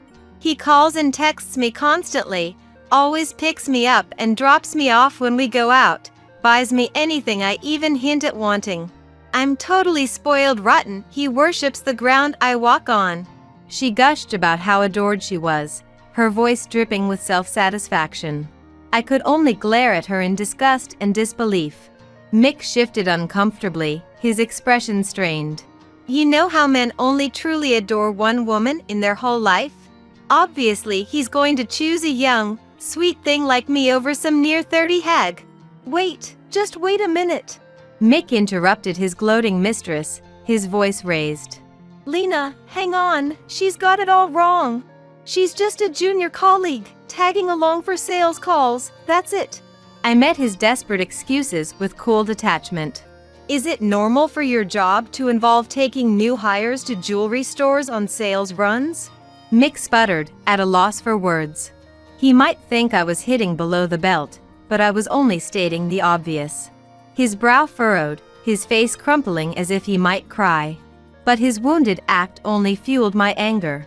I was the one who deserved to be in tears right now. It was a momentary lapse in judgment. She's a new hire, so naive and cute. But I swear, it ends now. Marriage is completely off the table. Please, I'm begging you, forgive me. Mick braced his hands on the desk and bowed his head in a deep, pleading apology. Amos's eyes went wide with shock. What? What are you saying? You told me you were going to divorce her and marry me. You shut your mouth. Mick snapped at her, making her flinch back in fear. I watched their back and forth, my expression unchanging as I shook my head. Trying to backpedal now is pointless. I can't trust a word you say. And even if you did end things with Amos, the fact remains that you've been neglecting our marriage to carry on this affair for who knows how long. I can't stay with you after that. Let's get divorced today. Go on, sign the papers. Now. You can't expect me to just sign something like that out of the blue. Why are you two even fighting? Mick says he loves me the most. Mick refused to sign, and Amos chimed in once again. Let me make this crystal clear. I have evidence of all your indiscretions from a private investigator, and Juliet knows everything too. Don't think you can wriggle your way out of this. Divorce is your only option. If you won't sign, I'll take you to court. With that, I folded the divorce papers and shoved them forcefully into Mick's pocket. Seizing the opportunity, Mick grabbed my arm in a vice-like grip. Don't do anything crazy. I said I'll make things right, that I'm breaking it off with her. You're hurting me, let go. And stop making a scene in the store. As we grappled, Amos inserted herself into the fray once more. Why are you leaving me? What's so great about your old hag of a wife? One minute he was piling on the excuses, the next he was petulantly refusing to divorce. And every time we tried to talk, Amos would interrupt to brag about her relationship with Mick. Nothing we said seemed to get through to either of them. Seeing me at my wit's end, Vanessa picked up the store phone. She quickly called security, probably sensing the danger as Mick put his hands on me. Within minutes, both Mick and his mistress were being dragged out of the store by security guards.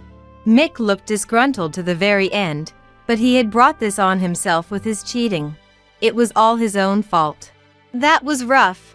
But you were so brave, standing up for yourself and declaring you want a divorce. Inside the store, which had regained its former peace and quiet, Vanessa smiled at me. No, in the end, I'm partly to blame for causing a disturbance.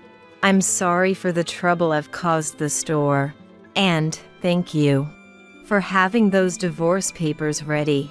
I've been carrying them around because I was worried about you. The choice is yours, but I just want you to be happier. Nodding, I felt tears spring to my eyes. I had a best friend rooting for me. Juliet and my own father were watching over me too. I resolved then and there that I wouldn't let this break me, that I'd find happiness on my own terms. And when I returned home after finishing my stint at the other store, it seemed Mick had beaten me there. His shoes and coat were in the entryway. Just seeing them was enough to fill me with a chill of pure loathing. Look, I mean it. I'm done with that girl. So please, reconsider the divorce. Mick was waiting for me in the living room, groveling with deep apologies. But no amount of bowing and scraping now could undo his repeated betrayals. Besides, Vanessa had once told me that cheaters never really change their ways. Even if I called off the divorce because of his desperate pleas, who's to say he wouldn't do the same thing again down the line? I was done being deceived. All this time, you've been lying about work to go see Amos. I said it coldly, then retrieved the photos I'd gotten from the PI, laying them out in front of Mick. His face twisted with chagrin. After everything you've done, do you have any idea how much you've hurt me? I can't trust you anymore, Mick. I think it's time we went our separate ways. Then I asked Mick if he'd signed the divorce papers. Like a kid reluctantly showing a test he wanted to hide, he pulled out the documents with a crestfallen expression. There was his signature, plain as day. I signed, but are you really going to file them? I pasted on the customer service smile I'd perfected at work. Thank you for signing. I'll be packing my things and submitting these. Thanks for everything. Goodbye. Turning my back on Mick's devastated face, I took the signed divorce papers and faced forward. And true to my word, I packed up my belongings that very day, filed the papers, and went back to my childhood home. When he heard what had happened, Danny was furious and heartbroken. But he comforted me and welcomed me back with open arms. I'm so sorry about that no-good husband of yours. But Lena, you've worked so hard. I'm sure you'll find someone better. As long as you can grab hold of happiness in your own way, that's all that matters to me. With tears welling up at Danny's overwhelming love, I nodded. The divorce alone wasn't enough to quell the turmoil in my heart. So I dipped into my savings and consulted a lawyer who specialized in divorce cases, deciding to sue Mick and Amos for alimony. With the evidence from the PI, the process went smoothly. I was able to send each of them a certified letter demanding $50,000 in divorce settlements. Naturally, Mick called to protest over and over. But I stood firm, insisting that it was a legally binding claim and I had no intention of backing down. I would absolutely make them pay up. After that, I stayed with my dad for a while as I put in a transfer request at work. As soon as I had a position lined up at another store, I moved out on my own. Living alone, I slowly began to reclaim my peaceful life. Vanessa reached out soon after everything went down, checking in to see how I was doing. When I told her I'd gotten divorced, She sounded relieved and wished me all the success and happiness in the world. Well, fast forward 3 months. One night, as I got home from work, my cell phone suddenly rang. I checked the screen and saw Mick's name. What on earth could he want at this point? I stared at the screen for a while, debating whether to ignore the call. But when it just kept ringing and ringing, I finally gave in and answered. Hey, you have to do something. At this rate, I won't be able to keep my job. Hell, I won't even be able to survive. Mick's voice was on the verge of tears as he launched into a rambling tirade. It seemed that after the alimony payments and the credit card bills he'd let pile up, his debt had ballooned out of control. And now that he couldn't lavish gifts on Amos like before, she'd apparently given up on him too. To make matters worse, because Amos was his junior at the company, the whole office had witnessed his pathetic display when I confronted him with the divorce papers. And once Amos realized Mick was broke, she turned on him, spreading all kinds of rumors around work. Like I went on a sales call with him to learn the ropes and he forcibly dragged me to a hotel, or I heard he's been hitting on every new female hire he can get his hands on. Thanks to that, he was constantly getting dirty looks from his coworkers. Forget a promotion, he was about to be stripped of the accounts he'd been managing. It was no surprise Mick was strapped for cash. The truth was, even though Mick was just a regular salesman, I actually made more than him working at the jewelry store. After we got married, we split the living expenses 50-50ths. But big purchases like furniture or the cost of the wedding itself came out of my savings, or Danny would chip in because he wanted to support us. Still, if he'd budgeted carefully, Mick should have been able to build up some savings of his own. But he had a weakness for women and a spending problem, always buying Amos designer bags and jewelry on a whim. When that wasn't enough, he started supplementing with credit cards. But he couldn't keep up with the payments. Throw in the alimony from the divorce settlement, and his debt just kept growing. As for the nasty rumors, I felt a little bad, but there was no denying he had a thing for younger women. Thinking back, when we first met, I was the youngest one at the mixer that night. And I remember when a new batch of recruits joined the company, mostly young girls in the sales department, he mentioned it to me with a telltale slackness in his cheeks. My debt keeps piling up and I can't pay it off. Plus I've got creditors hounding me for the divorce settlement. At this rate, I'll be drowning in the stuff. Everyone at work knows about the affair and the promotion is off the table. I'm finished. And you're telling me this why, exactly? The alimony has already been decided, so you need to pay up, even if it's bit by bit. As for the rest, isn't it your own fault for chasing after young women even after you got married? I shut down Mick's blubbering firmly. Don't be so cold. We were husband and wife once. Help me out here. Lend me some cash, even a little, or introduce me to a new job, something please. I was so flabbergasted by his selfish, self-serving demands that I had to laugh. Where did he get off asking me for favors after everything he'd done? You mean the marriage you single-handedly destroyed? There's honestly nothing I can do for you, so you'll have to handle it yourself. With that, I ended the call. What the hell was that about? No matter what he said, I couldn't muster up an ounce of sympathy for Mick. Exhausted, I collapsed onto the bed and fell asleep before I knew it. A few weeks after that whole debacle, I was working at the store as usual when the door chimed open. I greeted the customer with my standard welcome, bowing my head. But the instant I looked up, I froze in shock. The person marching straight towards me with purposeful strides was none other than Amos, the woman I'd met once before. Her hair was beautifully styled, no doubt the result of expensive salon treatments. Her makeup was the trendy natural look that actually took a lot of effort to achieve. And if I looked closely, she might have had a bit of plastic surgery done. Slung brazenly over her shoulder was the latest it bag from a famous designer brand. There was no way she could afford all that on an entry-level salary. I'd bet anything she was blowing the money and gifts she'd wheedled out of Mick on her appearance. The cloying scent of Amos's perfume wafted all the way to the counter. Her lips pressed into a thin line, she narrowed her eyes so viciously it ruined her youthful beauty, glaring at me with pure ugliness. Then she slammed her hand down on the counter and got right up in my face. Lena, how could you do this to me? My happiness is in shambles because of your selfish actions. I blinked hard, not understanding what she was talking about. How had Amos even figured out which store I was working at now?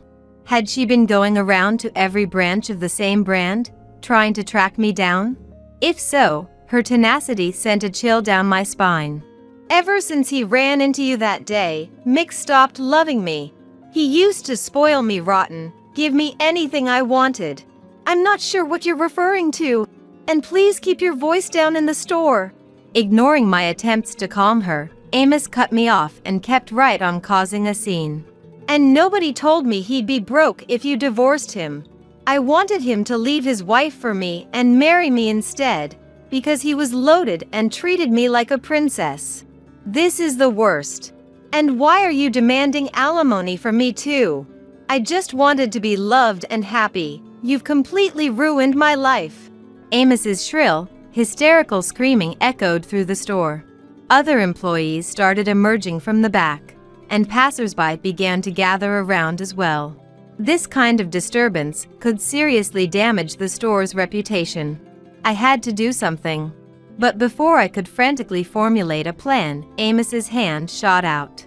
She lunged across the counter, trying to grab me. You! If you just stayed out of the picture from the start, I could have been pampered and adored and blissfully happy forever.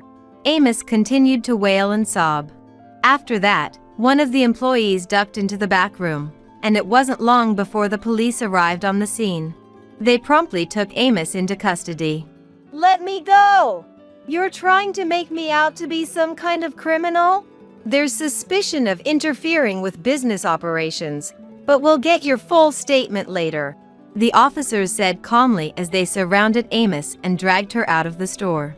Honestly, the nerve of causing not one but two disturbances in my workplace. It was more than I could stand.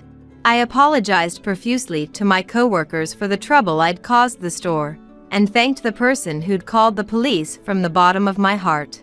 Of course they couldn't just let it slide, so a few days later I had to go explain the situation to the higher-ups at corporate.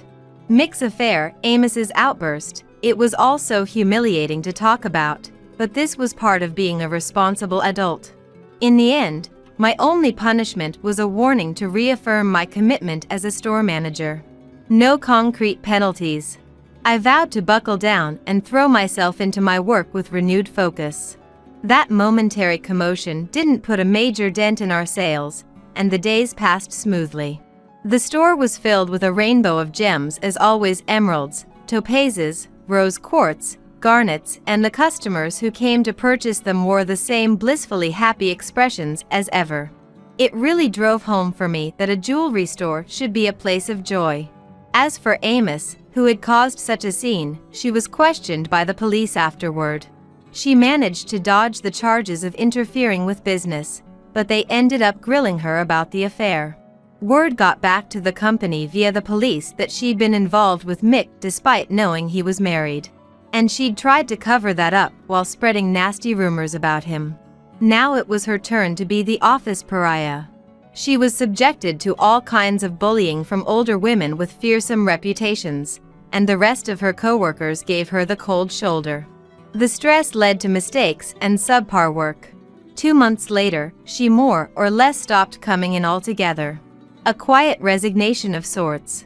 As for Mick, even though Amos came out of it worse, the fact remained that he'd cheated. He was still persona non grata at the office. But even with a pay cut, he had to keep earning somehow. So he clung desperately to his position. Then, a few months later, his ballooning debt had him backed into a corner. In a moment of weakness, or maybe temptation from the devil himself, he dipped into company funds. Of course it came out and caused a huge scandal. He was fired on the spot. He went running back to his parents in tears, but Juliet had already heard the whole story from me. She was livid. And of course his father wanted nothing to do with him either. They told him there was nothing left to say and cut him off without hesitation. We raised you better than to chase some young floozy when you had a good wife at home. You're no son of mine. Don't ever darken our door again. Juliet reportedly shouted that at him as she tossed him out the front door.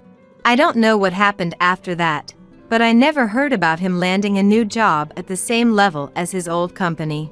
Last I heard, he was scraping by with part-time work while slowly paying off his debts and divorce settlement. But his own living expenses are more than he can handle. It's only a matter of time before it all comes crashing down. As for Juliet, who disowned Mick, she and I actually still keep in touch. Our bond is so strong now, we don't need him as a go-between anymore. I still drop by from time to time for cooking lessons.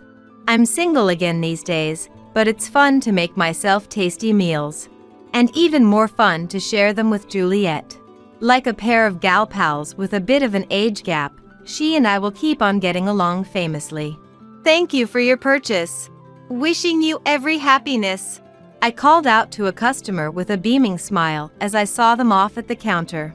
Today, yet another starry-eyed couple had left with a diamond engagement ring. They looked so blissful walking out arm in arm, I couldn't help but grin myself. My own experiences aside, I never resent the lovebirds and spouses who come into the store. I always want to sincerely celebrate their desire to enshrine their precious feelings in a glittering gem, to carry that promise into their future together. And each time, I'm reminded that this job is my true calling. Now that I've built up a solid track record working in the store, I've been tapped to take on buying trips to Los Angeles and New York. The allure of jewels is endlessly deep, and I'm determined to pour myself into this work with pride from here on out. My husband, Charles, tells me he's going to marry the woman he's been seeing and asks for a divorce. Let's not waste time with property division, just leave quickly. Sharon taunts me, as if she's relishing in my misery. Donald, too, is infatuated with a woman he met at a bar. They don't want to live with me. I'll leave, just as you wish. But before that, I'll give you a piece of my mind. My name is Joy Lynn. Named with the hope of being blessed with much joy, Joy and Joy Lynn, I am a 50-year-old woman whose life hasn't been as joyful as I'd hoped. But now my days are filled with happiness, so I can look back and laugh at the past. Let me take you back to when I was 35. I was about to celebrate my 10th wedding anniversary with Charles. We hadn't been blessed with children, and I found it somewhat painful to hear comments from those around us like, "Do you have any kids?" and "Children are wonderful, you know." Conversations with Charles had dwindled, partly because he had been promoted a few years earlier, became busier with work, and traveled frequently. I was working too, so we hardly saw each other. No wonder we didn't have children. Well, this too is a form of marriage, and it's easier on our minds. Having children or not, it doesn't matter. That's what I thought. One day, our family grew in a way we hadn't expected. It wasn't an angelic baby that arrived. Instead, it was a parents-in-law that seemed like a demon from hell. Apparently, right after we got married, the parents-in-law had been constantly telling Charles that they wanted to live with us. Charles weighed the hassle of living together against the hassle of continually refusing. As a result, he decided that living together would be less of a hassle.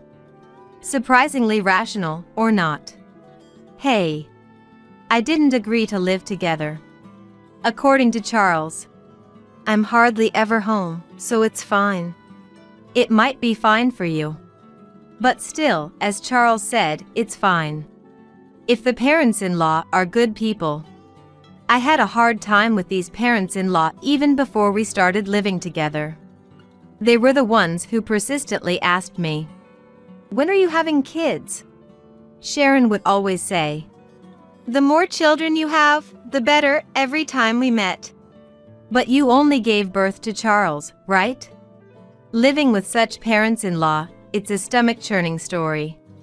I wonder how living together will turn out. My expectations were quickly betrayed. Not in a good way.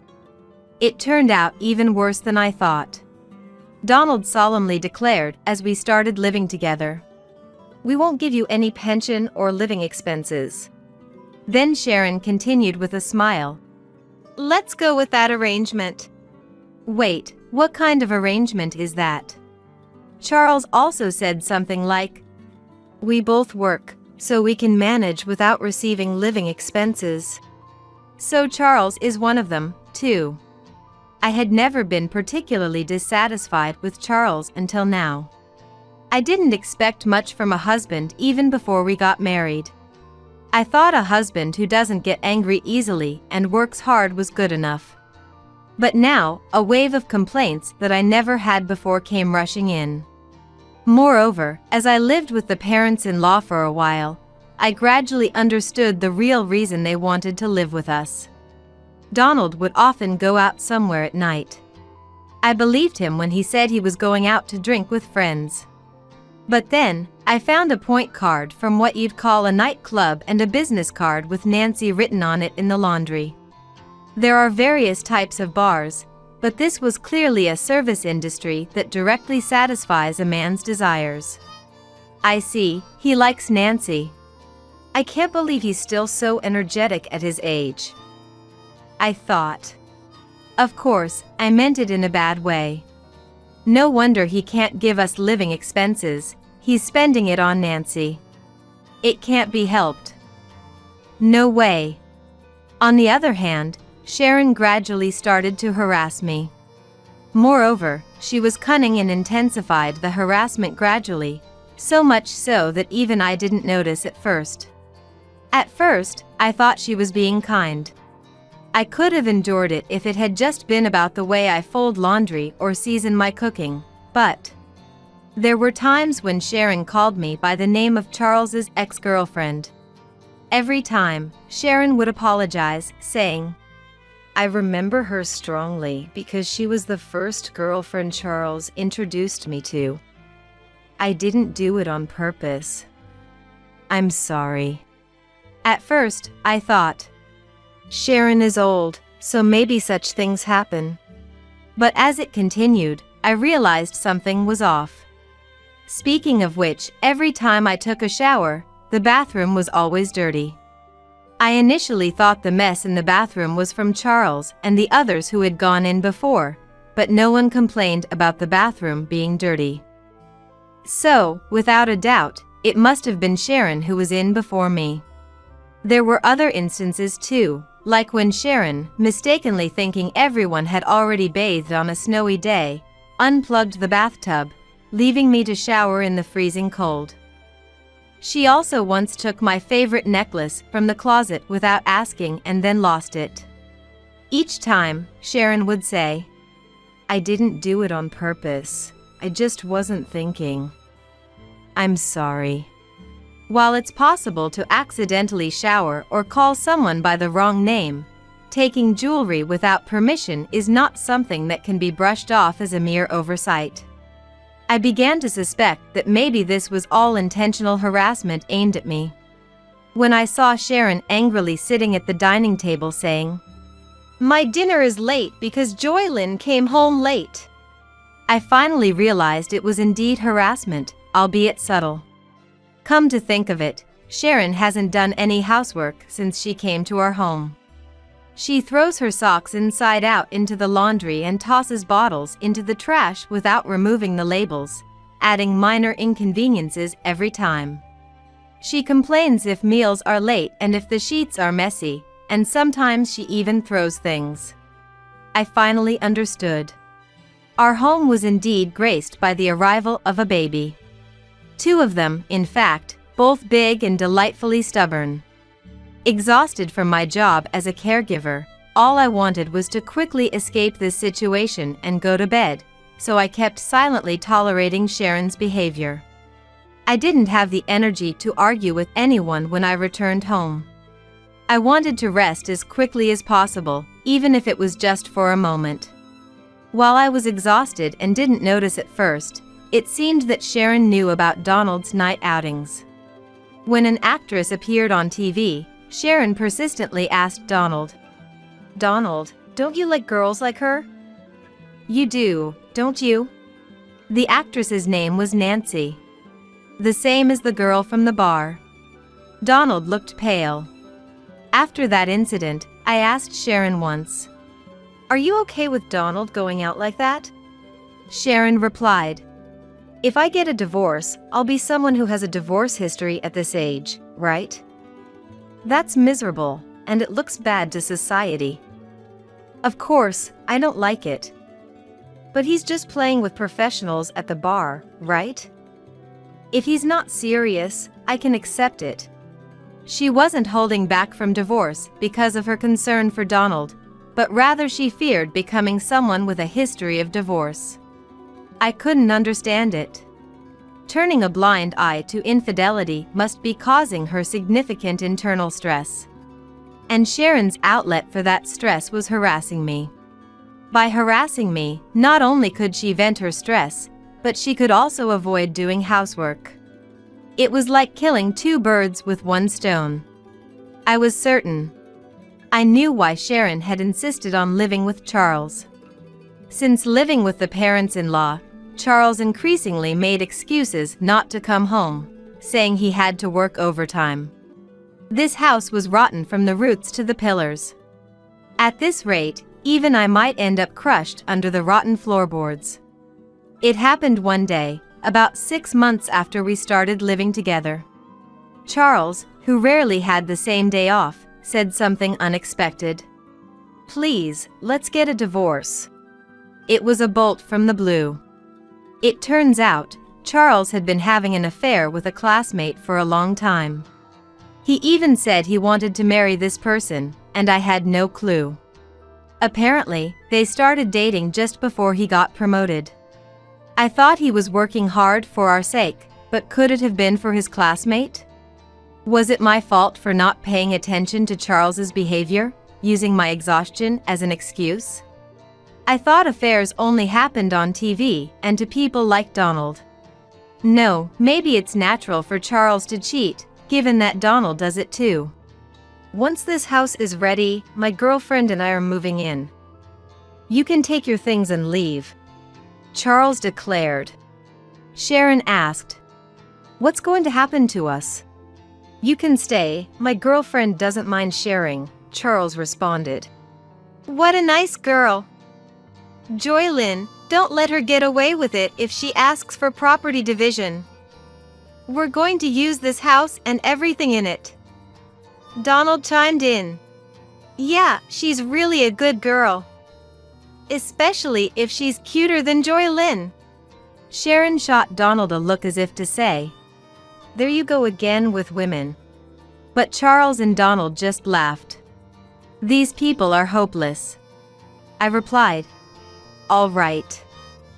I'm fine with a divorce. There's a memorial ceremony in Atlanta soon, right? Can you wait until then? Planning on enjoying the feast at the memorial ceremony, are you?" How pathetic. There's no way I'm taking a woman who's divorcing me. Just leave already. Who's the pathetic one here? Who cares about the food? Despite everything, Sharon and I, the only women in the room and both cheated on, can't seem to get along. No, I was planning to move out on that day. Going back home is a bit embarrassing since I was cheated on. Finding a place and handling the paperwork takes time. I thought it would work out around then. Charles, not Sharon, replied condescendingly. If that's the case, fine. Cheating and then acting all high and mighty. Don't underestimate me. I'll destroy everything. A week passed, and the long-awaited day of revenge finally arrived. That day, my parents-in-law and Charles left the house early in the morning to attend a memorial ceremony in Atlanta. They planned to return by evening. All right then. Let's give it a try. The garbage collection service I had hired arrived. I had them load all the furniture in the house into the truck. The sofa? The microwave? Charles and parents-in-law's bed, and Sharon's clothes that had accumulated since moving in. Charles's favorite new vacuum cleaner. Even the refrigerator and its contents. All of it gone. Ah, minimalism is wonderful. With each item thrown away, it felt like my troubles were disappearing. Next, the movers came to transport my important belongings to my new place. By evening, the house was empty. The front door made a sound. It seemed Charles and the others had returned. I decided to greet them one last time as a good wife and stood at the entrance with a smile. "What, you're still here?" Charles frowned openly. So did my parents-in-law. "Oh, that's harsh. It's the last time, so it's fine to see each other's faces before leaving, right? I wanted to see your face." Huh? You still care about me? Charles blushes slightly. He chuckles. What's the big deal? Fine. Let's have a meal together one last time, shall we? Charles, strangely in a good mood, heads towards the living room saying this, followed by Sharon, who looks exasperated, saying, "Charles is so sweet." Donald, on the other hand, turns to me with a proud look, saying, "That's my son." I'm baffled. Having a meal, huh? Would have been a nice way to part if there was anything left to eat. Huh? What? What? Ah! Understanding the meaning of my words, Charles, upon opening the living room door, lets out a silent exclamation. Sharon, annoyed, peeks into the living room after Charles and exclaims just like him. "What? Ah!" Donald does the same. Wait, Joylyn, WHY, the fridge, no, even the furniture. Appliances too. Why is there nothing anywhere? Of course, I threw them out. The house feels much bigger now, doesn't it? I thought it would be bad to leave old furniture for your new life with your girlfriend. Consider it my parting gift. Threw them out. Why? Weren't you preparing to move? I've already moved. You throw away things you don't need when you move, right? Have you forgotten? Most of the things we bought when we got married were purchased with my money.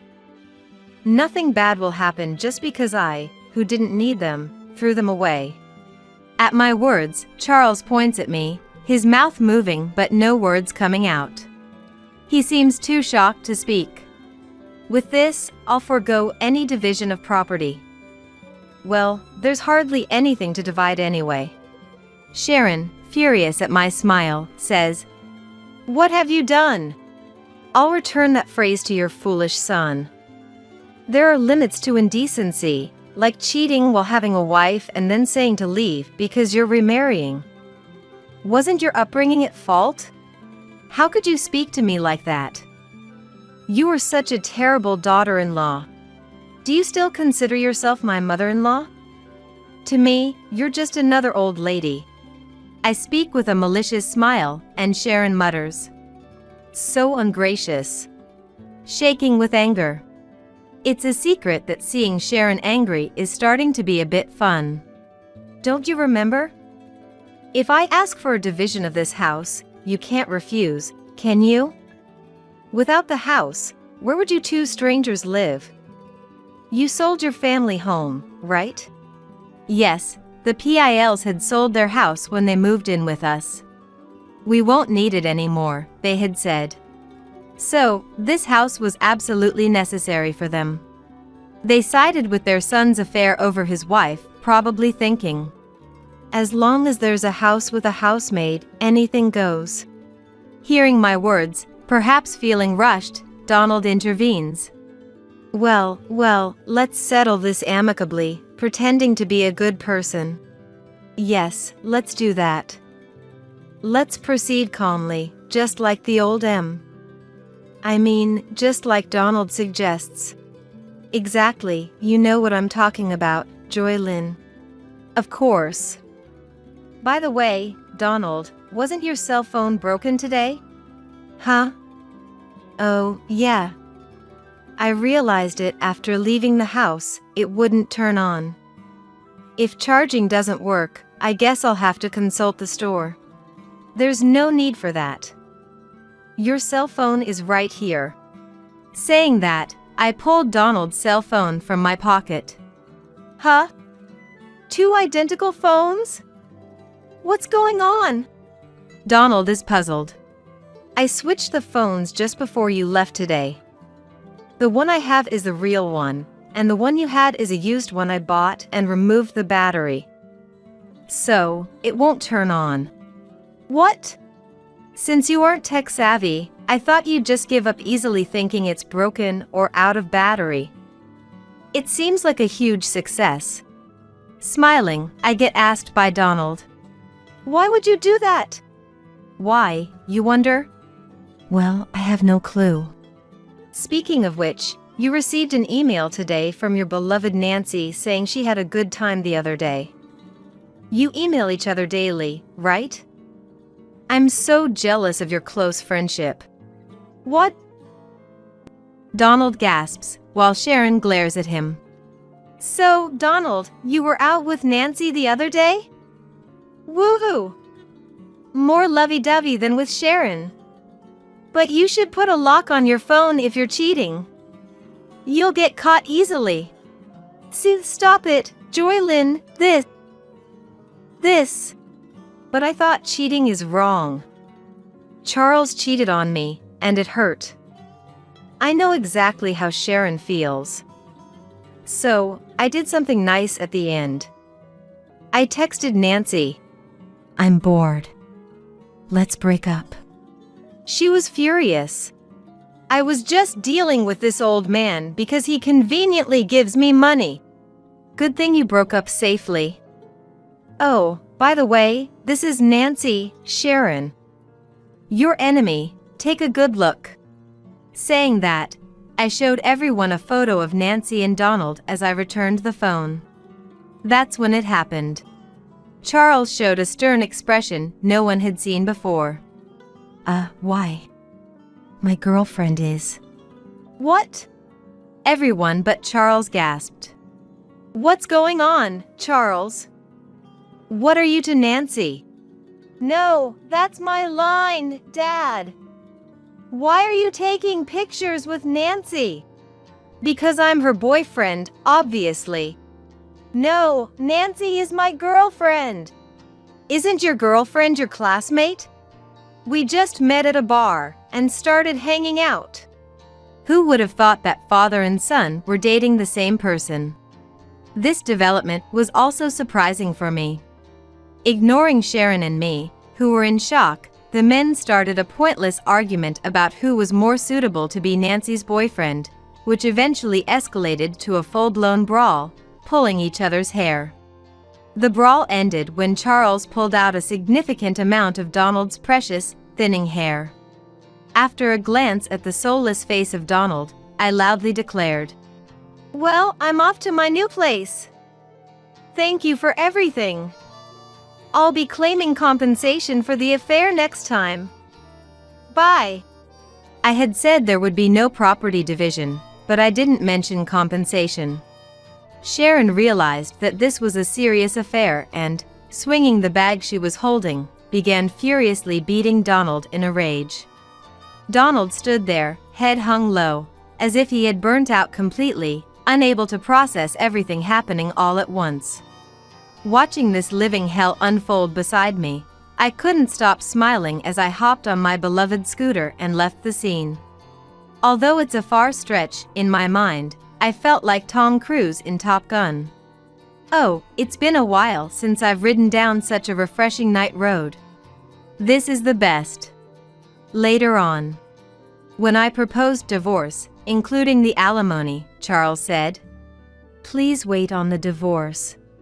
It seems that Sharon is also considering divorce, and there is a possibility that everyone might lose their homes or their circumstances might change, so he wants to save as much money as possible. He said things like, "Don't you think it's pitiful for us, who once lived together, to face such a difficult situation? And we need money now, but I didn't care, so I proceeded with the divorce talks without discussion and took as much money as I could get from Charles and his affair partner. When claiming the alimony, I felt a bit like an outlaw, but I hadn't done anything wrong. I had just done what was natural.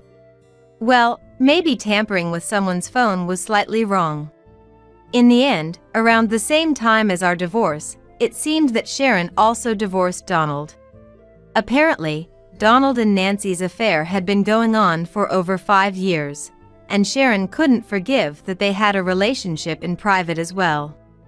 I don't quite understand why bar hopping is forgivable but private relationships aren't.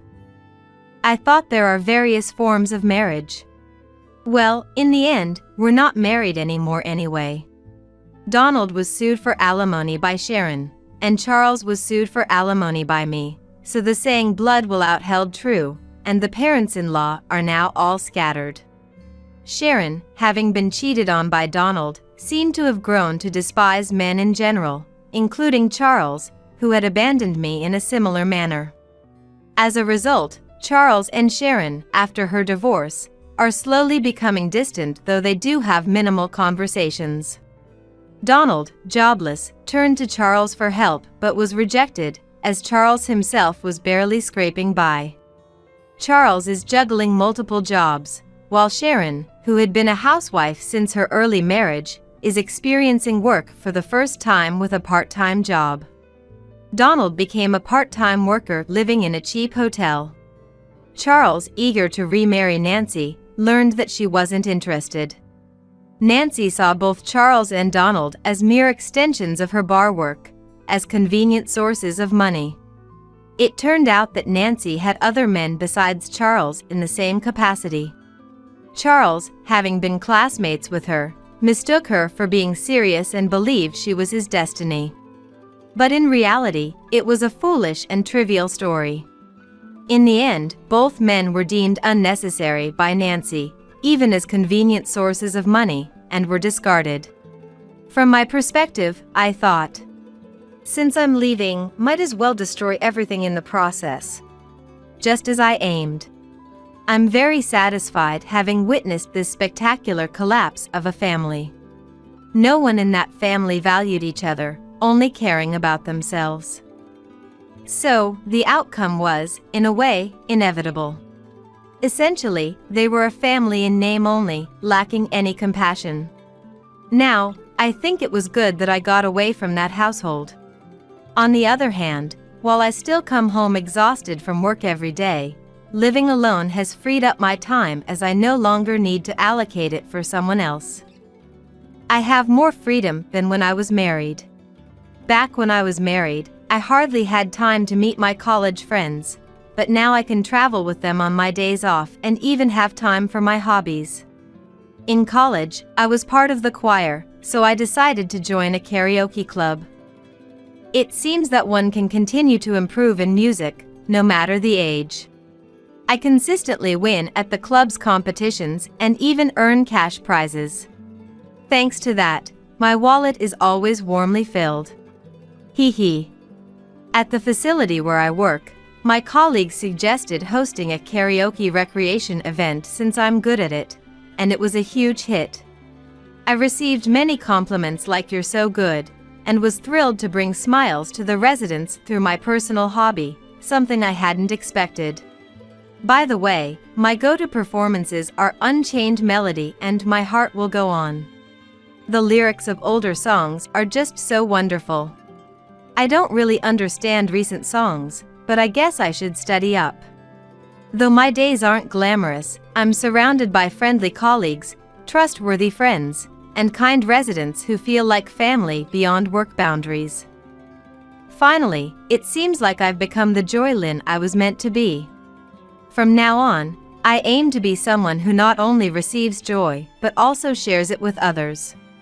Alright. Let's do our best at work today. I'll wholeheartedly celebrate the residents' birthdays. I have $1.50. Can you take me to where Mommy is in the sky? Standing in front of the bus driver, Little Eliza pulled out her wallet from her backpack and offered the money to the bus driver. That's... Confronted with Eliza's earnest gaze, the bus driver looked at us, bewildered. Eliza, come here. I hugged Eliza and explained that it takes more than a bus ride to go where Mommy is now. That Mommy is in the sky because of something I said too casually. Believing my words, Eliza had been desperately figuring out a way to see Mommy. I thought I was being supportive, but I hadn't understood Eliza's feelings at all. Learning of Eliza's thoughts made my heart feel like it was about to burst. All I could do was hug Eliza and wait for her to calm down. Then, a voice from behind. Ready to go? Huh? Both Eliza and I looked up in surprise. There stood my husband, Charles, with a stern face. Let's go. Charles, wait, where are we going? Without answering my question, Charles, still looking grim, dragged Eliza to a bus parked nearby and boarded. My name is Stephanie. I met Charles, who is 2 years my senior, through a friend when I was 20. Back then, I worked at a deli. One day, right at 11 a.m. when the store opened, 2 men entered. Stephanie? Whoa, you scared me. You work around here? My office is about a 10-minute walk from here.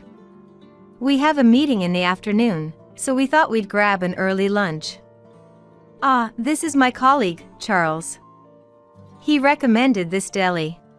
Next to my friend Raymond, a man named Charles greeted me. Ah. I know this guy. He comes in about once a week and always buys a sandwich. You come here a lot, don't you? Thanks for always coming. After I thanked him politely, Charles blushed.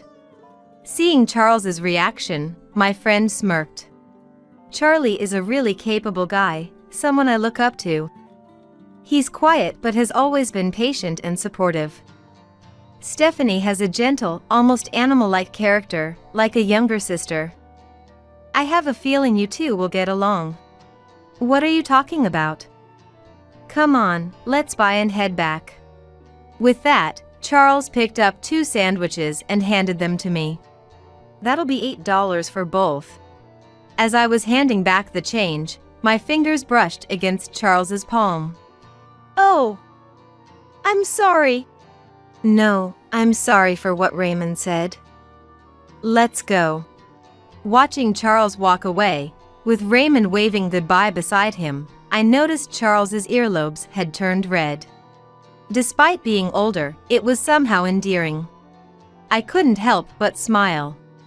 From that day on, we became aware of each other. Thank you for always providing delicious lunches. No, thank you for coming to buy them. You like salmon, right? Charles nodded shyly. Would you like to go see it together? One day, Charles offered me movie tickets. This is exactly what I wanted to see. Wow, I'm so happy. Seeing me happy made Charles smile shyly. After that, we went out together several times and eventually started dating. Let's make a picnic basket tomorrow and go for a picnic. What do you want to eat? Salmon? I like salmon, but maybe French fries. Choosing his words carefully, Charles shyly confessed that French fries were actually his favorite. French fries aren't in a sandwich. I burst out laughing at his unexpected confession. No, I didn't want to hold up the line for other customers. Charles, as usual, spoke shyly. Clumsy with few words and shy, Charles possessed a kindness that was considerate of others. Though often perceived as quiet and stiff, his kindness always came through to me. And I wanted to be with him forever. Fortunately, Charles seemed to feel the same way, and when I was 22, I married Charles. The following year, our son Sean was born. It was evident how much Charles adored Sean.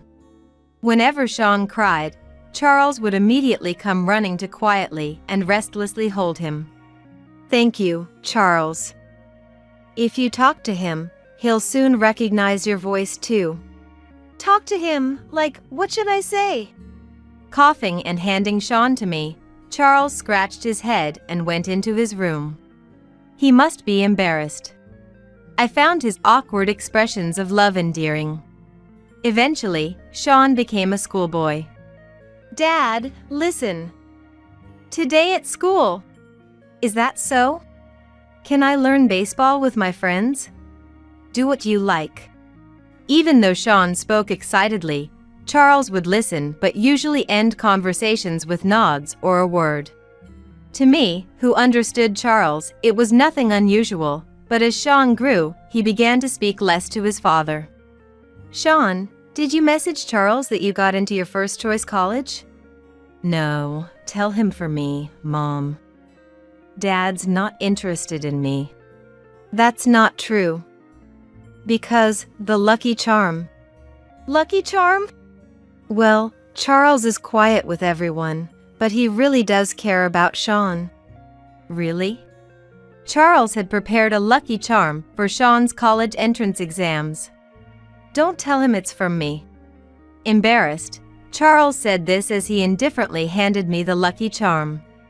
I ended up giving it to Sean, but it was clear that Charles, more than anyone, cared for and supported Sean. I hoped that someday Sean would recognize Charles's difficult-to-understand way of expressing love. Watching Sean's grown-up back, I couldn't help but wish for that. After leaving home to go to college, Sean got married at 23 to Helen, whom he had been dating since his university days. The night before the wedding, looking for Charles who hadn't come to bed yet, I found him alone in the living room, drinking and looking through an album. He's grown up. I could barely hear Charles's hoarse voice. Trying not to be noticed by Charles, who was flipping through the album while sniffling, I quietly returned to the bedroom. The following year, Sean and Helen had a beautiful little girl named Eliza. Sean's family lived in an apartment an hour's drive from us, and they always invited us for celebrations, allowing us to witness Eliza's growth up close. Eliza, it's Grandma. Holding Eliza, she would brightly smile back. Eliza, resembling Helen, had clear and distinct features. She wasn't shy and was so adorable that I was completely smitten with her. And beside me, Charles silently offered his index finger to Eliza. When Eliza grabbed Charles's finger, he finally allowed himself a slight smile. Grandpa loves you very much, Eliza. As I spoke for him, Charles's face turned bright red. Eliza stared intently at Charles. The growth of a grandchild seemed even faster than that of one's own child. Before we knew it, Eliza was walking and talking. When alone with Eliza, Charles would softly talk to her with a gentle smile, but he seemed embarrassed to be seen doing so by others. Grandpa. Eliza, Grandpa is busy. Let's play over here with me. Even when Eliza called him in front of Sean and Helen, Charles, embarrassed, would escape to his room. I watched this with a mix of amusement and exasperation. However, Sean sighed beside me. Does Charles have a hard time with little kids? I think he just doesn't like the noise. I barely have any memories of playing with him either. Maybe we shouldn't bring her over. That's not true at all. Hearing Sean and Helen's conversation, I vehemently denied it. Charles cares deeply about both Sean and Eliza. Really? With a look of skepticism, Sean stared at the closed door of Charles's room. I wished the family could understand the kind, family-oriented man that Charles was, but how could I make them see? I was at a loss. Afterward, Sean seemed to continue harboring feelings about Charles's behavior, but Helen saw things differently. This is a matching towel for you and Eliza, if you'd like to use it. Helen handed Charles a bath towel. A cute towel with a bunny pattern. Far removed from Charles's stiff personality, I couldn't help but laugh. Ah, thank you. That's all Charles said before he quickly retreated to his room. I wondered if Helen noticed the slight softening in Charles's expression. Helen continued to make an effort, speaking to Charles whenever she could. Helen, thank you for everything with Charles. I expressed my gratitude to her when Charles wasn't around. Eliza loves Charles so much. Children have sharp instincts, don't they? I wanted to get to know Charles better myself, so I've been trying to engage more actively, she said cheerily. I was glad Helen was such a wonderful person. Sports days, school performances, summer vacations, Christmas. At least these 4 times, we could meet Sean's family, and each time, we were overjoyed to see Eliza growing up healthy and happy. However, our happiness was abruptly shattered. Helen was killed in a car accident on her way home. Hello, Mom, Helen. Helen. It was a pleasantly cool autumn evening, just a month before Eliza's 6th birthday, when Sean called us. We rushed to the hospital. There, we found Helen, already cold. Beside her was Sean, sobbing uncontrollably in public. It seemed Eliza was still at the childcare center. Mom, stay with Sean. I'll go pick up Eliza from the childcare center. With that, Charles, while worried about Sean, left the hospital room. It was after midnight by the time Sean and I got home, having dealt with the hospital, police, and various procedures. Welcome back. Where's Eliza? She's sleeping in my bed. I made sure she had dinner and took a shower. Thank you. The sink was left with unwashed chopping boards and pans. Sorry. I fell asleep after putting her to bed. I'll clean it up now. No, I'll do it. Thank you, Charles. Helen was particularly careful with Eliza's meals due to her allergies. So Charles, who rarely cooked, must have prepared dinner for Eliza. Charles had never taken care of his granddaughter by himself before, but I thought he did a great job. Back home, Charles silently stayed by Sean's side as he broke down crying again. Eliza faced Helen's body for the first time at the funeral. She looked as if she was sleeping, beautifully dressed. Daddy, why is Mommy sleeping here? Unable to bear Eliza's words, Sean ran out. Eliza watched her father leave with a puzzled look.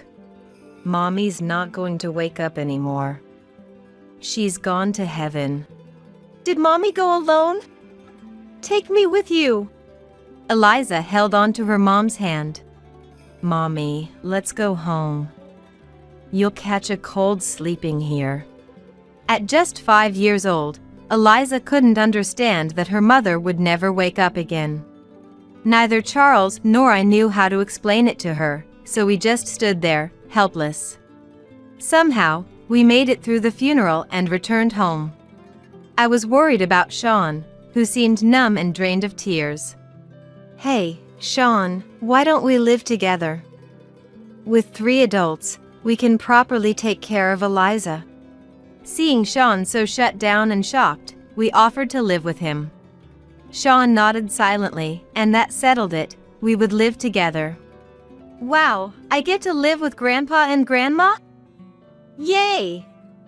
I hope Mommy comes back soon. Eliza, not understanding anything, was happy with the idea. Leaving already? What about breakfast? I'll eat at the office. I'll be busy for a while, so don't bother preparing dinner. Sean left at 6 a.m. and returned at 11 p.m. By the time he got home, the 3 of us were already asleep. He wouldn't talk to anyone, just took a shower and went to bed. And left before Eliza woke up. Sean seemed to be immersing himself in work on purpose, trying not to think about Helen. Give this to Sean. Worried about Sean, Charles bought a box full of the chocolate Sean used to love.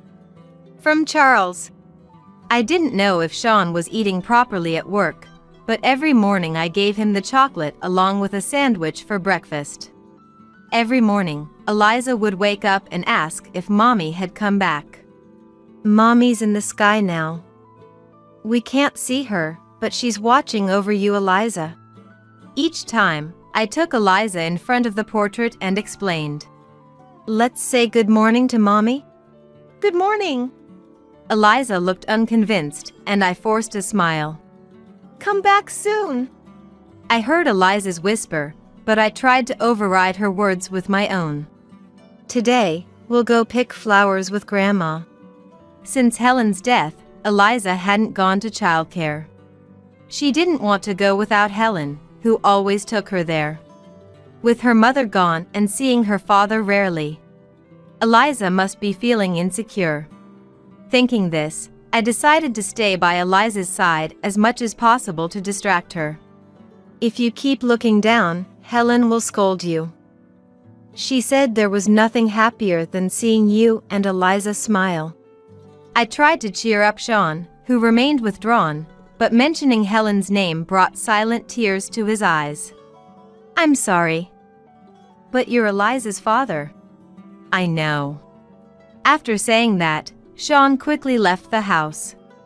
Meanwhile, Eliza, still not doubting that Helen would return, kept asking about her mom every day. Each time, I told her Helen was up in the sky and took her in front of the portrait. Mommy can hear you from here, why don't you talk to her? But Eliza remained silent, just staring at her mom's portrait. How can these two get through this? I sighed deeply. One day, while watching a children's show with Eliza, she said, "Grandma, give me some money." Eh? Money? What for? I want to take the bus.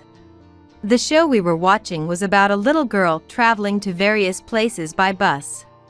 Flying through the sky, crossing rainbow bridges, running underwater.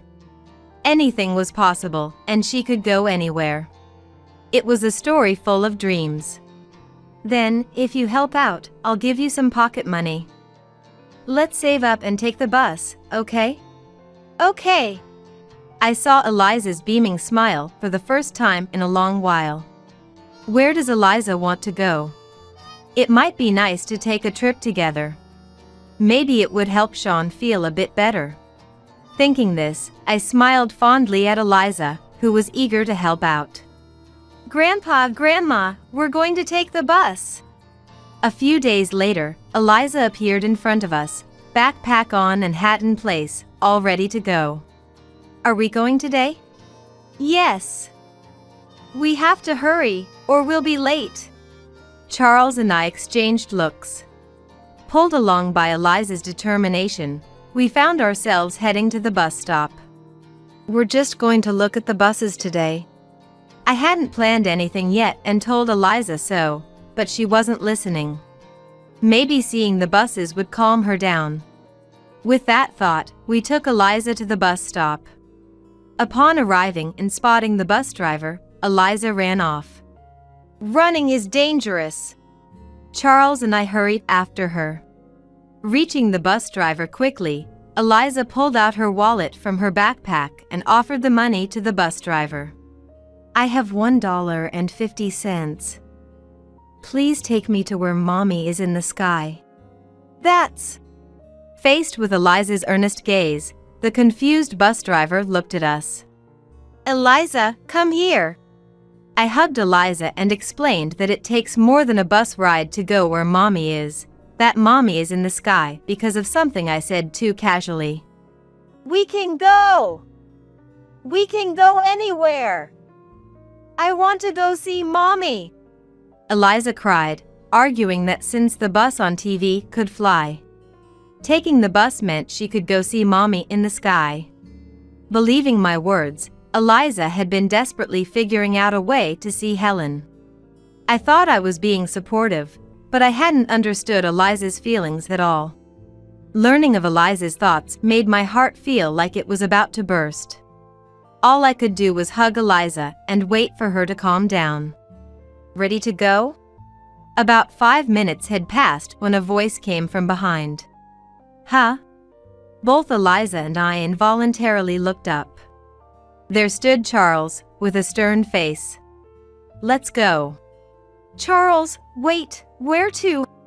Without answering my question, Charles, still with a stern expression, firmly grabbed Eliza's arm. Ignoring Eliza's surprise and ensuing tears, Charles dragged her to a bus that was stopped nearby. "We're leaving." I hurriedly followed the two of them onto the bus. Soon after, the bus started moving, and we took our seats. Eliza didn't understand what was happening, but her tears had stopped.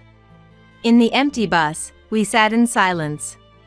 "Charles, where are we going?" Having regained a bit of composure, I asked Charles about our destination. "You'll see soon." Charles said only that, shifting his gaze outside the window. I turned to Eliza. "Eliza, want a candy?" Eliza nodded. "There's the sea over there. The tunnel's long." To break the awkward silence, I made an effort to sound cheerful. After about 30 minutes, "We're getting off at the next stop." Charles said this and began walking as soon as the automatic door opened. Holding Eliza's hand so we wouldn't fall behind, I followed him. Charles left the bus stop and got into a taxi that was waiting. Holding Eliza's hand, which looked anxious, we also entered the taxi. Charles must have told the driver the destination before we boarded, because the taxi started moving as soon as we got in. Going out with Grandpa and Grandma is nice, isn't it? The driver spoke to Eliza through the rearview mirror. Eliza didn't reply with much enthusiasm, but the driver continued. "There's a place nearby that sells delicious cookies. You should ask them to buy you some." "Okay." Hearing about cookies, Eliza's expression lightened slightly, and the driver smiled kindly at her. After about 15 minutes, the taxi stopped in front of a cemetery. "I know this place." "That's great. You remember coming here before?" Yes, we had been here once before. But since we had come by car last time, I didn't realize where Charles was taking us until partway through. Without waiting for us, Charles walked through the cemetery and stopped in front of a grave, beckoning Eliza. Knowing it was a familiar place made Eliza a bit more at ease, and she ran to Charles. "Sorry we couldn't explain properly last time we were here. Your mom is sleeping here, Eliza." Charles squatted down to meet Eliza's gaze and spoke slowly. The truth we had been vague about to Eliza. That Helen had died in a traffic accident and that we can never meet people who have passed away again was explained by Charles to Eliza. Eliza, trying to hold back her tears, listened intently to Charles. "Even though we can't see Mommy, she's always near you, cheering you on, Eliza." As I fought back tears, I put on my bravest smile for Eliza. "Mommy said she's happiest when she sees Eliza and Daddy smiling. Come on, tell Mommy something fun." I admired Charles for his deep understanding of Helen. "Mommy, I've always wanted to see you. I've been so lonely." Eliza, seemingly unable to think of a cheerful story on the spot, began to express her feelings little by little. "I did a lot of chores because I wanted to see Mommy." She talked about working hard on chores to earn bus fare to see Mommy, learning how to wash dishes, and experiencing her first bus ride through a long tunnel. As she spoke, Eliza's expression gradually became brighter. "Ah, there's a cookie shop nearby that Mommy liked." Eliza remembered what the taxi driver had mentioned earlier. "Then, let's buy some on the way back and eat them together." "Is Mommy coming home with us?" "Mommy is always near Eliza.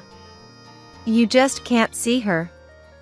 But she's there, so let's talk a lot at home, okay?" "Yeah." Seeing Eliza's spirits lifted, Charles and I felt relieved. That evening, Eliza was in front of the portrait. The cookies were delicious. "Have some, Mommy." "Good night." Eliza, who rarely talks in her sleep, said something that night. "Mommy, let's race to the other side." It seemed like she was playing with Helen in her dreams.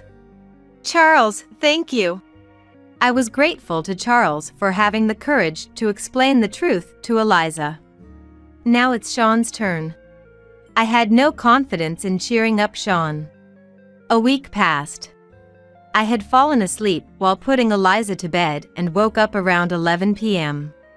Oh no, I still haven't washed the dishes.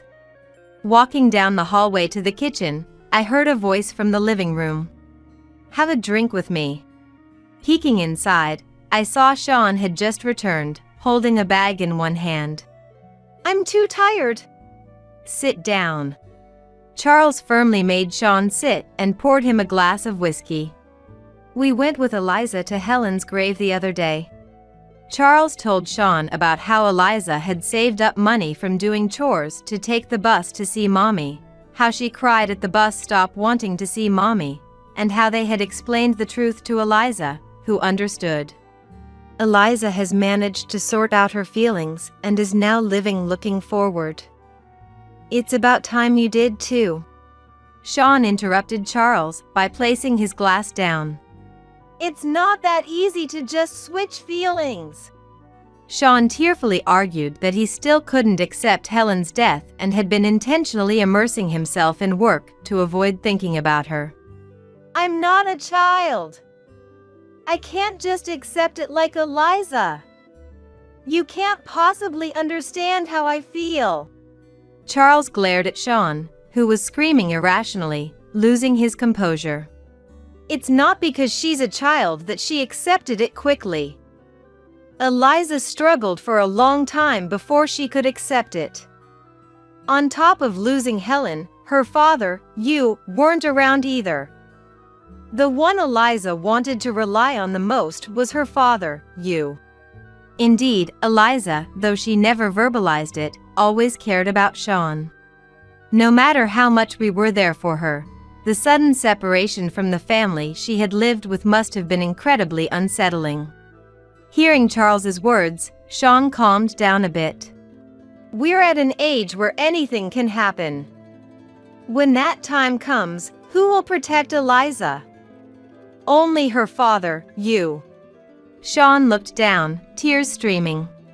Pour all your love into Eliza, for Helen's sake. We're a family, so we should spend time together and get through this together. Before long, tears were also streaming down Charles's face. Charles's words must have struck a chord with Sean. Making sure not to be seen by the two men, I quietly returned to the bedroom. The next morning, all the dishes in the sink were washed, and 2 glasses were set out to dry. Thanks for washing up. Did you have a drink with Sean? Yeah. What did you talk about? I don't remember, was too drunk. Charles, opening his newspaper wider to avoid the question, showed he could keep the confidentiality of a man-to-man conversation. This was another aspect of Charles that I appreciated anew. After that, Sean began to eat breakfast at home. Good morning, Daddy.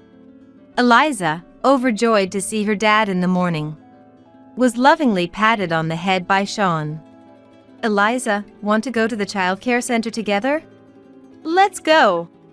Knowing her dad was by her side, Eliza, who had been skipping childcare, started going again. I'll do my best at childcare, so Daddy, you do your best at work too. When you come back, let's talk with Mommy, the 3 of us. Okay. Eliza's cheerfulness was a salvation for Sean, who was becoming more positive. As promised, when Sean could come home early, he and Eliza would talk about their day in front of Helen's portrait. Eliza was such a cheerful child. No matter how hard we, as grandparents, tried, we couldn't match the impact of a father. Thanks to Sean, Eliza was able to regain her true self. Finally accepting his role as a single parent, Sean started looking for a new job to cherish his time with Eliza. He sought a company that allowed remote work and was friendly to parenting generations. Don't overdo it. Rely on us. Just by staying cheerful, you keep Eliza cheerful too. Thank you. Seeing Sean, who had fully embraced his role as a father, I felt a sense of reliability. A year into his job search, Sean finally landed a position at his desired company. Thanks to this, he could now attend school events held on weekdays and spend Sundays enjoying activities or visiting places Eliza wanted to go. What do you guys talk about when you drink together? On Sundays, after Eliza had gone to bed, Charles and Sean would invariably start drinking. Curious about their conversations, I asked, but apparently they didn't talk about anything specific. Well, that's understandable when Charles is involved. Charles, who silently and kindly watches over everything. Surely, his kindness must be felt by Sean as well. Perhaps for a father and son who understand each other, words are unnecessary. I found their relationship somewhat enviable. Eliza, what happened to this shoe? One day, I noticed an unfamiliar, cute pair of shoes at the entrance. Grandpa bought them for me. They're my favorite sky blue. Charles, sitting on the sofa, blatantly avoided my gaze. It's fine to buy them, but why did Charles look away from me? These pencil cases, notebooks, socks, and hats were also bought by Grandpa. So many? Indeed, last Saturday, when I was at the optometrist, they had mentioned going out together. Probably, Charles couldn't resist his adorable granddaughter's requests. Imagining the scene, I couldn't help but laugh. What's so funny? Nothing. Grandpa is just so kind. Eliza smiled and nodded. Grandpa told me to be like Mommy, so I have to try my best. Like Helen? According to Eliza, Charles had told her to admire Helen for her thoughtfulness, her ability to treat everyone equally, and most importantly, her conviction that her family's happiness was her own. The towel Mommy gave me, Grandpa still keeps it safe. He said it's his treasure. I was surprised that Charles had so clearly expressed his feelings to Eliza. Charles, who empathizes with others and tailors his approach to suit them. Whether it's silently drinking with Sean or explicitly communicating with Eliza, both aspects are charming facets of Charles. Now, over 30 years into our marriage, discovering new aspects of Charles's charm, I've fallen for him all over again. Come on, hurry up. Daddy, don't forget to buy the cookies. Today is December 7th, Helen's monthly anniversary. We've made it a tradition to visit Helen's grave as a family of 4 on this day. This time, at Eliza's request, we took the bus together. Eliza, braving the cold to clean the grave. Thank you. Did I look like Mommy? You did look like Mommy. Eliza, praised by Charles, was visibly delighted. Sean watched Eliza with a smile. Our family can smile like this. So Helen, please be at ease. Please continue to watch over us 4.